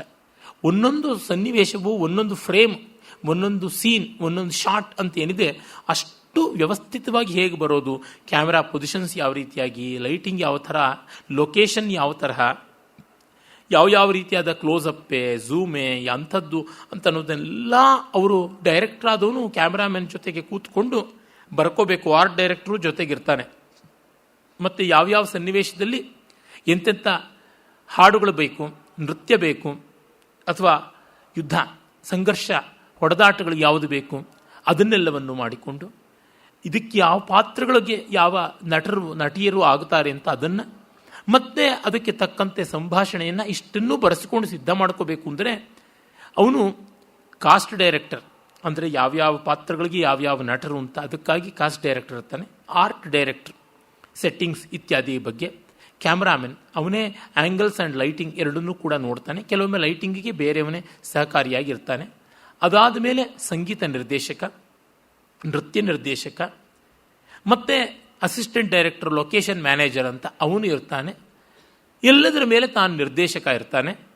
ಜೊತೆಗೆ ಎಲ್ಲಕ್ಕೂ ಬೇಕಾಗಿರ್ತಕ್ಕಂಥದ್ದು ಹಣ. ನಿರ್ಮಾಪಕಂದು ತಂದೊಂದು ಅಂತ ಇದ್ದೇ ಇರ್ತದೆ ಅಭಿಪ್ರಾಯ. ಈ ಲೊಕೇಶನನ್ನು ಆ ದೇಶದಲ್ಲಿ ಮಾಡೋಕ್ಕೆ ಹೋದರೆ ಅಲ್ಲಿ ಪಾಸ್ಪೋರ್ಟ್ಗೇನೆ ನಮಗೆ ಇರೋ ದುಡ್ಡೆಲ್ಲ ಖರ್ಚಾಗ್ಬಿಡುತ್ತೆ, ಬೇಡ ಅಂತ ಹೇಳ್ಬೋದು. ಈ ಸೆಟ್ಟಿಂಗಿಗೆ ಇಷ್ಟು ದುಬಾರಿ ಆಗಿಬಿಟ್ರೆ ಗತಿ ಏನು, ನಮ್ಮ ಸಿನಿಮಾ ನಡೆಯೋದೇ ಇಲ್ಲ, ಕಷ್ಟ ಅಂತ ಹೀಗೆಲ್ಲ ಹೇಳದಂತೆ ಬೇರೆ ಬೇರೆ ಪ್ರತ್ಯಾಮ್ನಾಯಗಳನ್ನು ನೋಡಬೇಕು, ಆಲ್ಟರ್ನೇಟಿವ್ಸ್ ಅಂತಂದರೆ. ಹೀಗೆ ಒಂದು 8-10 ಜನರ ಜೊತೆಗೆ ಆಗಿಂದ ಹೀಗೆ ಮಾತಾಡಿಕೊಂಡು ಬರೆಯಬೇಕು. ಡೆಮಿಲ್ ಸಿಸಿಲ್ ಬಿ ಇಂಥ ಮಹಾ ನಿರ್ದೇಶಕರೆಲ್ಲ 10 ಕಮ್ಯಾಂಡ್ಮೆಂಟ್ಸ್ ಅಂತ ಚಲಚಿತ್ರ ಮಾಡುವಾಗ 4 ವರ್ಷ ಸ್ಕ್ರಿಪ್ಟ್ ರೈಟಿಂಗ್ ಮಾಡಿ 3 ವರ್ಷ ಶೂಟಿಂಗ್ ಮಾಡಿದ್ದು ಅಂತ. ಅಂದರೆ pre script and post script ಅಂತ ಅದನ್ನು ಹೇಳ್ತಾರೆ. ಆ ಸ್ಕ್ರೀನ್ ಪ್ಲೇ ಸಜ್ಜಾಗೋದಕ್ಕೆ ಸಂಶೋಧನೆಯನ್ನು ಮಾಡಿ, ಬೈಬಲ್ನ ಕಥೆ ಅದು, ಮೋಸಸ್ನ ಕಥೆ ಒಂದು ಬಾರಿ ಆಗಲೇ ಮೂಕಿ ಅಂದರೆ ನಿಶಬ್ದ ಚಲನಚಿತ್ರವಾಗಿ ತೆಗೆದಿದ್ದು ಉಂಟು 36ನೇ ಇಸ್ವಿನಲ್ಲಿ. ಆಮೇಲೆ 57ನೇ ಇಸ್ವಿನಲ್ಲಿ ಟಾಕಿಯಾಗಿ ಬಂತು. ವಿಸ್ಟಾ ವಿಷನ್ನು, ಪ್ಯಾನಾ ವಿಷನ್ನು ಈ ರೀತಿಯಾಗಿ ಮಾಡಿಕೊಂಡು 70mm ಟೆಕ್ನಿಕಲರ್ ಸಿನಿಮಾ ಬಂದದ್ದು 10 ಕಮ್ಯಾಂಡ್ಮೆಂಟ್ಸು. ಆಮೇಲೆ 3 ವರ್ಷ ಚಲನಚಿತ್ರೀಕರಣ ಮತ್ತು ಎಡಿಟಿಂಗ್ ಅಂತಾರಲ್ಲ, ಸಂಕಲನ, ಅಷ್ಟನ್ನು ಮಾಡುವುದಾಯಿತು ಅಂತ. ಹಾಗೆ ಪೂರ್ವ ವ್ಯವಸ್ಥೆ ಇದೆಯಲ್ಲ, ಅದು ಬಹಳ ಮುಖ್ಯ. ಯಾವತ್ತಿಗೂ ಅಷ್ಟೇ ಮೊದಲು ಬರೆಯೋದು, ಮೊದಲು ಮಾಡಿಕೊಳ್ಳೋದು ಕಷ್ಟ. ಆಮೇಲೆ ನಡೆಯುತ್ತದೆ, ಪರವಾಗಿಲ್ಲ. ಯಾಕೆಂದರೆ ಮೊದಲು ಕುದುರ್ಕೊಳ್ಬೇಕಲ್ವಾ, ಬಹಳ ಕಷ್ಟ ಇದೆ. ಮದುವೆಗಳ ವಿಷಯದಲ್ಲೂ ಹೇಳ್ತಾರೆ, ಗಂಡು ಹೆಣ್ಣು ಈ ಕಾಲದಲ್ಲಿ ಮದುವೆ ಆಗಿ ಒಂದು 3 ವರ್ಷ ಸರಿಯಾಗಿದ್ದರೆ ಇನ್ನೆಷ್ಟೋ ವರ್ಷ ಪರವಾಗಿಲ್ಲ ಇರ್ತಾರೆ. ಹೆಚ್ಚಿನ ವಿಚ್ಛೇದನಗಳಾಗೋದು 3 ವರ್ಷದ ಒಳಗೆ ಅಂತ. ಅದು ಮಕ್ಕಳಾಗೋದಕ್ಕೆ ಮುನ್ನ, ಅದರೊಳಗೆ ಹೆಚ್ಚಿಂದು. ಆಮೇಲೂ ಆಗುತ್ತೆ, ವಿಚ್ಛೇದನಕ್ಕೆ ಯಾವಾಗಲೂ ಆಗಬಹುದು. ಒಡೆಯೋದಕ್ಕೆ ಏನ್ರಿ, ಯಾವ ಕಾಲ ಬೇಕಾದರೂ ಆಗ್ಬೋದು. ಬೆಸೆಯೋದಕ್ಕೆ ಮಾತ್ರ ತುಂಬ ಎಲ್ಲ ಬೇಕು. ಒಡೆಯೋದಕ್ಕೆ ಅಶಕ್ತೋಹಂ ಗೃಹಾರಂಭೆ ಶಕ್ತೋಹಂ ಗೃಹಭಂಜನೆ ಎನ್ನುವ ಮಾತಿದೆಯಲ್ಲ. ಆದರೆ ಸಾಮಾನ್ಯ ಆ ಕಾನೂನು ಬಲ್ಲಂಥ ಪರಿಣತರು ಎಷ್ಟೋ ಜನ ಈ ಫ್ಯಾಮಿಲಿ ಕೋರ್ಟ್ನ ಕೋವಿದರು ಇರ್ತಾರಲ್ಲ, ಆ ಸ್ನೇಹಿತರ ಮೂಲಕವಾಗಿ ತಿಳ್ಕೊಂಡಂಥ ಮಾತು ಹೇಳ್ತಾ ಇದ್ದೀನಿ. ಇದೆಲ್ಲ ಶತೇ ಪಂಚಾಶನ್ ನ್ಯಾಯ ಅಷ್ಟೇ. ಮೆಜಾರಿಟಿ ಕೇಸಸ್ ಹೇಗೆ ಅಂತ ನೋಡಿದಾಗ ನಮಗೆ ತಿಳಿಯುತ್ತದೆ, ಆರಂಭದಲ್ಲಿ ಉಳಿಸ್ಕೊಳ್ತಕ್ಕಂಥದ್ದು ಕಷ್ಟ. ಹಾಗೆ ಸಂಗೀತವಾಗಲಿ, ನೃತ್ಯವಾಗಲಿ, ಯಾವುದೇ ಕಲೆಯಾಗಲಿ ಆರಂಭದ ಪಾಠಗಳನ್ನು ಚೆನ್ನಾಗಿ ಗ್ರಹಿಸಿಕೊಳ್ಳೋದು ಕಷ್ಟ. ಮೊದಲು ಒಂದಷ್ಟು ಪಾಠಗಳನ್ನು ಚೆನ್ನಾಗಿ ಅಭ್ಯಾಸ ಮಾಡಿಕೊಂಡ್ರೆ ಮುಂದಿಂದೆಲ್ಲ ಡಿಟ್ಟೋ ಅಂತ ಹೋಗ್ತಾ ಇರ್ತದೆ. ಎಲ್ಲ ವಿದ್ಯೆಗಳು ಹಾಗೆ, ಅದು ಗಣಿತ ಇರ್ಬೋದು, ಎಂಜಿನಿಯರಿಂಗ್ ಇರ್ಬೋದು, ವೈದ್ಯಕ ಇರ್ಬೋದು, ಎಲ್ಲಿಯೂ ಪ್ರಾಥಮಿಕ ಪಾಠವೇ ತುಂಬ ಕಷ್ಟವಾದದ್ದು. ವ್ಯಾಕರಣದಲ್ಲಿ ನೋಡಿ, ಸಂಜ್ಞಾ, ಪರಿಭಾಷಾ, ಸುಬಂತ ಪ್ರಕರಣ, ಸಂಧಿ ಪ್ರಕರಣ ಇತ್ಯಾದಿಗಳು ಚೆನ್ನಾಗಿ ಗೊತ್ತಾಯಿತು ಅಂದರೆ ಮಿಕ್ಕಿದ್ದಂಥ ಕಷ್ಟ ಇಲ್ಲ. ಪಾಣಿನಿ ಸೂತ್ರಗಳಲ್ಲಿ ನೋಡಿದ್ರೆ ಗೊತ್ತಾಗುತ್ತದೆ. ಉದಾಹರಣೆಗಳಿಗಾಗಿ ಹೆಚ್ಚಿನ ಸೂತ್ರಗಳು ಕಾಣಿಸುತ್ತವೆ ಮುಂದೆ, ಆಮೇಲೆ ತುಂಬ ದೊಡ್ಡ ಕಷ್ಟ ಕಾಣಿಸೋದಿಲ್ಲ. ಹೀಗಾಗಿ ಮೂಲಭೂತವಾದ ಅಂಶಗಳು ಬಹಳ ಕಷ್ಟ. ಇಲ್ಲಿ ರಾಮನಿಗೆ ಬಂದದ್ದು ಅದೇ. ವಿಶ್ವಾಮಿತ್ರರ ಜೀವನೋದ್ದೇಶ, ಅವರ ಧ್ಯೇಯ, ಅವರ ವ್ಯಕ್ತಿತ್ವ, ರಾಕ್ಷಸ ಸಂಹಾರದ ಹಿಂದೆ ಇರತಕ್ಕಂಥ ನ್ಯಾಯ ಏನು ಅನ್ನೋದು ಅವನಿಗೆ ಮನದಟ್ಟಾಗಬೇಕಿತ್ತು. ಆದ ಮೇಲೆ ಅದಂಥ ದೊಡ್ಡ ಕೆಲಸ ಅಲ್ಲ ಅಂತನ್ನುವ ರೀತಿಯಲ್ಲಿ ಮಾಡಿದ್ದಾನೆ. ಅದಾದ ಮೇಲೆ ಚಟುವಟಿಕೆಯಿಂದ ಎಷ್ಟು ಬೇಗ ಚಿಟಿಕೆ ಚಪ್ಪರದಂತೆ ಸಾಗುತ್ತಾ ಇದೆ ಕಥೆ ಅಂತಂದರೆ ವಿಸ್ತಾರಕ್ಕೆ ಅವಕಾಶವೇ ಇಲ್ಲದಂತೆ ಮಹರ್ಷಿಗಳು ಹೋಗ್ತಾರೆ. 31ನೇ ಸರ್ಗದಲ್ಲಿ ಬರ್ತದೆ, ಅಥತಾಂ ರಜನಿ ತತ್ರ ಕೃತಾರ್ಥೌ ರಾಮಲಕ್ಷ್ಮಣೌ ಊಷತುರ್ ಮುದಿತೌ ವೀರೋ ಪ್ರಹೃಷ್ಟೇನಾಂತರಾತ್ಮನ. ಯಜ್ಞ ಮುಗಿದೊಡನೆ ಇನ್ನು ಹೊರಡೋದಕ್ಕೆ ತಯಾರಿ ನಡೀತಾ ಇದೆ. ಅದು ಎಲ್ಲಿಗೆ ಅಂದರೆ ಮಿಥಿಲೆಗೆ. ಅದು ಯಾಕೆ? ವಿಶ್ವಾಮಿತ್ರ ಮಹರ್ಷಿಗಳಿಗೆ ಮಿಕ್ಕ ಋಷಿಗಳು ಬಂದು ಸೇರಿಕೊಂಡು ಮಾತಾಡ್ತಾ ಇದ್ದಾರೆ. ನಮಗೆ ಇನ್ನು ಯಜ್ಞ ಮುಗಿದಿದೆ, ಏನು ಮಾಡೋದು ಅಂತ ರಾಮಲಕ್ಷ್ಮಣರು ಕೇಳ್ತಾ ಇದ್ದಾರೆ. ನಾವು ಸೇವಕರಾಗಿದ್ದೀವಿ ನಿಮಗೆ, ಇಮೌ ಸ್ವೋ ಮುನಿಶಾರ್ದೂಲ ಕಿಂಕರವು ಸಮುಪಸ್ಥಿತು, ನಿಮ್ಮ ಸೇವಕರಾಗಿ ನಾವು ನಿಂತಿದ್ದೀವಿ, ಆಜ್ಞಾಪೈ ಯಥೇಷ್ಟಂ ವೈ ಶಾಸನಂ ಕರವಾವಕಿಂ, ಏನು ಮಾಡೋಣ ನಾವು ಹೇಳಿ ಅಂತ. ಆಗ ವಿಶ್ವಾಮಿತ್ರ ಹೇಳ್ತಾನೆ ರಾಮನಿಗೆ, ಮೈಥಿಲಸ್ಯ ನರಶ್ರೇಷ್ಠ ಜನಕಸ್ಯ ಭವಿಷ್ಯತಿ ಯಜ್ಞ ಪರಮಧರ್ಮಿಷ್ಠ ತತ್ರ ಯಾಸ್ಯಾಮಹೇ ವಯಂ. ಮಿಥಿಲಾಧೀಶ್ವರ ಅವನು ವಿದೇಹಾಧಿಪತಿ ಜನಕ ಮಹಾರಾಜ ಯಜ್ಞ ಮಾಡ್ತಾ ಇದ್ದಾನೆ, ಅಲ್ಲಿಗೆ ಹೋಗೋಣ, ನಮಗೆಲ್ಲ ಒಳ್ಳೆಯದಾಗುತ್ತದೆ ಅಂತ. ತುಂಚೈವ ನರಶಾರ್ದೂಲ ಸಹಸ್ಮಾಭಿರ್ ಗಮಿಷ್ಯಸಿ, ನೀನು ಬರ್ತೀಯ ಅಲ್ಲ, ಕಿಮಾಗಮಿಷ್ಯಸಿ ಅಲ್ಲ, ಆಗಮಿಷ್ಯಸಿ, ನೀನು ಬರ್ತಿದ್ದೀಯ ಅಂತ. ಅಂದರೆ ವಿಶ್ವಾಮಿತ್ರರಾಗಲೇ ರಾಮನ ಬದುಕನ್ನು ಪ್ಲ್ಯಾನ್ ಮಾಡಿಟ್ಬಿಟ್ಟಿದ್ದಾರೆ.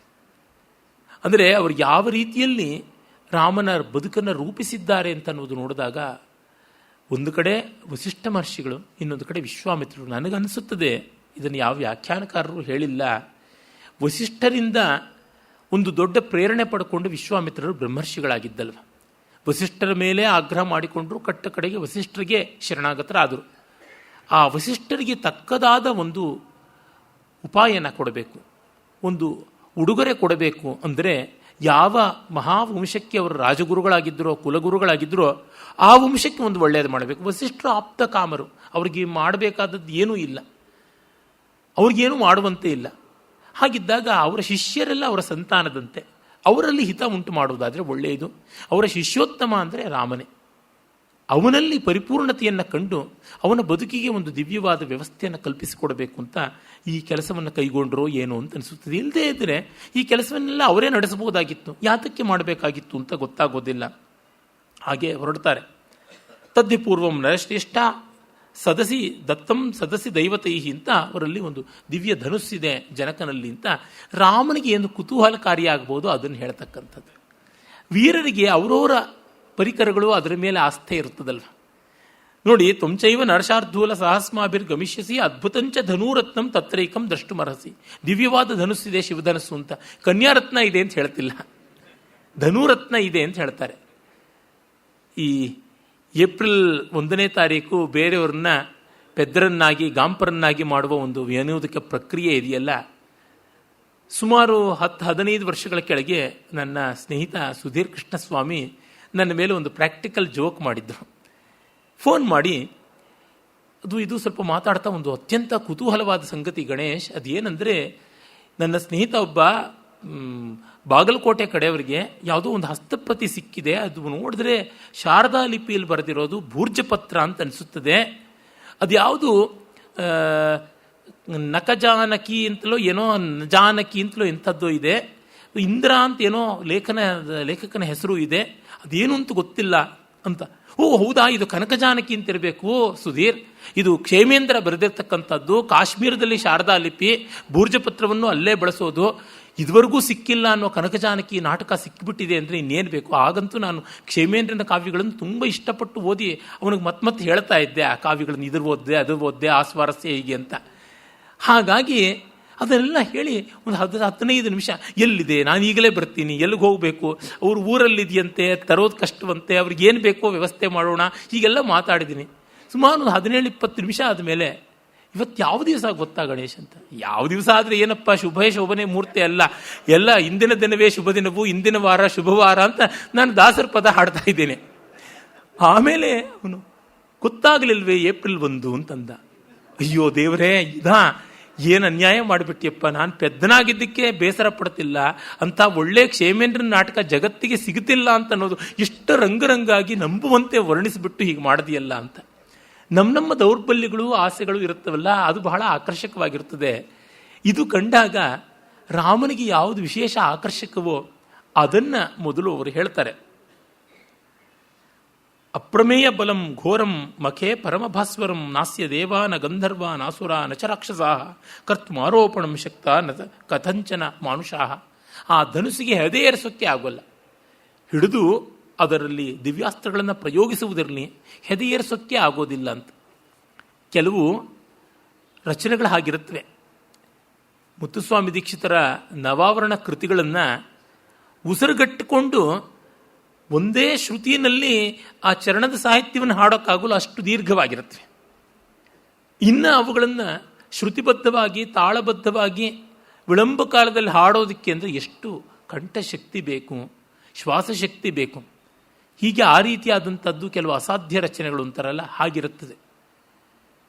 ಕೆಲವು ಅಷ್ಟೋತ್ತರ ಶತ ಕರಣಗಳಲ್ಲಿ, ಮಾರ್ಗಕರಣಗಳಲ್ಲಿ, ದೇಶೀಕರಣಗಳಲ್ಲಿ ಆ ಥರದ್ದೆಲ್ಲ ಉಂಟು, ಬಹಳ ಕಷ್ಟವಾದಂಥವು. ನಮ್ಮ ಪದ್ಮ ಸುಬ್ರಹ್ಮಣ್ಯಂ ಅವರು, ಸುಂದರಿ ಸಂತಾನಮ್ಮವರು ಎಲ್ಲ ಪುನಃ ರಚನೆ ಮಾಡಿರ್ತಕ್ಕಂಥದ್ದು. ಅವರು ಶಿಷ್ಯರು ಮಾಡುವಾಗ ಅಬ್ಬಾ ಇದು ಎಷ್ಟು ಕಷ್ಟ, ಇಷ್ಟು ಸಲೀಸಾಗಿ ಲಲಿತವಾಗಿ ಮಾಡ್ತಾರಲ್ಲ ಅಂತ ಅನಿಸುತ್ತದೆ. ಅವರು ಮಾಡುವಾಗಲೂ ಅದೇ ರೀತಿ ತೋರುತ್ತದೆ. ಹಾಗೆ ಆ ಧನುಸಿಗೆ ಹೆದೆ ಏರಿಸ್ತಕ್ಕಂಥದ್ದು ತುಂಬ ಕಷ್ಟ. ಒಂದೊಂದು ಕ್ಷೇತ್ರದಲ್ಲೂ ಆ ತರಹ ಬಿಕ್ಕಟ್ಟಾದದ್ದು ಕೆಲವಿರುತ್ತವೆ, ಅದನ್ನು ಮಾಡುವುದು ಕಷ್ಟ. ಉದಾಹರಣೆಗೆ ಶ್ರೌತಯಾಗದಲ್ಲಿ ಅಶ್ವಿನ ಸೂಕ್ತಗಳನ್ನು ಅತಿರಾತ್ರದಲ್ಲಿ ಹೇಳುವುದು ಅಂತ ಉಂಟು. ಅತಿರಾತ್ರದಲ್ಲಿ ಸುಮಾರು 1000ಕ್ಕೂ ಹೆಚ್ಚು ಅಶ್ವಿನ ಸೂಕ್ತಗಳು, ಅಶ್ವಿನಿ ದೇವತಾಕವಾದಂಥ ಸೂಕ್ತಗಳನ್ನು, ಅಷ್ಟು ಋಕ್ಕುಗಳನ್ನು ಒಂದೇ ಏಕಧಾಟಿಯಲ್ಲಿ ಇಡೀ ರಾತ್ರಿ ಹೇಳಬೇಕು. ಸೂರ್ಯೋದಯ ಆಗಿ ಅಶ್ವಿನಿ ಮುಹೂರ್ತ ಬರೋಷ್ಟರೊಳಗೆ ಹೇಳಬೇಕು. ತಪ್ಪಾದರೆ ಮತ್ತೆ ಮೊದಲಿಂದ ಶುರು ಮಾಡಬೇಕು ಅಂತ ಉಂಟು. ಹಾಗಾಗಿ ಅದನ್ನು ಹೇಳುವಂಥ ಋತ್ವಿಜರಿಗೆ ಹೆಚ್ಚಿನ ಗೌರವ ಉಂಟು. ಅದು ಹೋತೃಗಣದಲ್ಲಿ ಅವರು ಇರ್ತಾರೆ. ಹಾಗೆ ಪ್ರತಿ ಕ್ಷೇತ್ರದಲ್ಲಿಯೂ ಕಷ್ಟವಾದದ್ದಿದೆ. ಅಂಥದ್ದು ಒಂದು ಧನುಸ್ಸನ್ನು ಹೆದೆ ಏರಿಸ್ತಕ್ಕಂಥದ್ದು. ಶಾರ್ಟ್ ಬುಟ್ ಅಂತ ಒಂದು ಆಟ ಇದೆ. ಹಲವು ಕೆಜಿ ತೂಕದ್ದು ಆ ಸೀಸದ ಗುಂಡು, ಅದನ್ನು ಕುತ್ತಿಗೆ ಕೈ ತೋಳು ಉಳಿಸ್ಕೊಳ್ಳದೆ ಹಿಡಿದು ಮೊಮೆಂಟಮ್ ತಗೊಳ್ಳೋದಿದೆಯಲ್ಲ, ನಿಂತಲ್ಲೇ ತಿರುಗಿಸಿ ಮಾಡೋದೇ ಕಷ್ಟ. ಅಷ್ಟರೊಳಗೆ ಹತೋಟಿ ತಪ್ಪಿತು ಹೋಯ್ತು ಕತೆ. ಆಮೇಲೆ ಅದನ್ನು ಎಸೆಯಬೇಕು, ಬಹಳ ಕಷ್ಟವಾದಂಥದ್ದು. ಹಾಗೆ ಆ ಪಟ್ಟು ಹಿಡಿದು ಮಾಡಬೇಕು, ಧನುಸ್ಸನ್ನು ಹೆದೆ ಏರಿಸಬೇಕು. ನಶೇಕುರ ಆರೋಪಯಿತು ರಾಜಪುತ್ರ ಮಹಾಬಲ, ಯಾರಿಗೂ ಆಗಲಿಲ್ಲ ಅಂಥದ್ದನ್ನು ತತ್ರ ದ್ರಕ್ಷಸಿ ಕಾಕುತ್ಥ ಯಜ್ಞಂ ಚ ಅದ್ಭುತ ದರ್ಶನಂ, ಅಂಥದ್ದನ್ನು ನೀನು ನೋಡಲಿದ್ದೀಯೇ. ತದ್ಧಿ ಯಜ್ಞಫಲಂ ತೇನ ಮೈಥಿಲೇನೋತ್ತಮಂ ಧನು ಯಾಚಿತಂ ನರಶಾರ್ದೂಲ ಸುನಾಭಂ ಸರ್ವದೈವತೈ ಅಂತ ಹೇಳಿ ಇದನ್ನು ಮಹೇಶ್ವರನೇ ಅವನಿಗೆ ಕೊಟ್ಟದ್ದು ಅವರ ಪೂರ್ವಜನಿಗೆ. ಅದನ್ನು ಅವರು ಮನೆಯ ಕುಲಧನ ಅಂತ ಭಾವಿಸಿಕೊಂಡು ಪೂಜೆ ಮಾಡ್ತಾ ಇದ್ದಾರೆ. ಅವರ ವೇಶ್ಮನಿ ನೃಪತೇಸ್ತಸ್ಯ ವೇಶ್ಮನಿ ಅಯಾಗಭೂತಂ ಅರ್ಚಿತಂ ವಿವಿಧೈ ಗಂಧೈ ಧೂಪೈ ಅಗರು ಗಂಧಿಭಿ ದಿವ್ಯ ಧೂಪ ಲೇಪ ಇತ್ಯಾದಿಗಳಿಂದ ಅರ್ಚನೆ ಮಾಡ್ತಾ ಇದ್ದಾನೆ. ಹಾಗಾಗಿ ನಾವು ಹೊರಡೋಣ ಅಂತ ಹೇಳ್ಬಿಟ್ಟಂತ. ಇಲ್ಲಿ ಹೇಳೋವಾಗ ನೋಡಿ, ಈ ಧನುಸ್ಸನ ಹೆದೆ ಏರಿಸಿದವರಿಗೆ ಮಗಳನ್ನು ಕೊಡ್ತಾನೆ ಜನಕ ಅಂತ ಹೇಳಿಯೇ ಇಲ್ಲ. ಅಂದರೆ ಅಲ್ಲಿ ತಾತ್ಪರ್ಯ ಇರತಕ್ಕಂಥದ್ದು ಆ ವಿಷಯಕ್ಕಾಗಿ ರಾಮ ಬರಲಿ, ಮತ್ತೆ ಅದು ಗೊತ್ತಾಗಲಿ ಅಂತ. ಈ ಕಥಾ ಸೂಕ್ಷ್ಮಗಳೆಷ್ಟೋ ರಾಮಾಯಣದಲ್ಲಿ ಹಾಗೆ ಹೇಳಿದ್ದಾರೆ.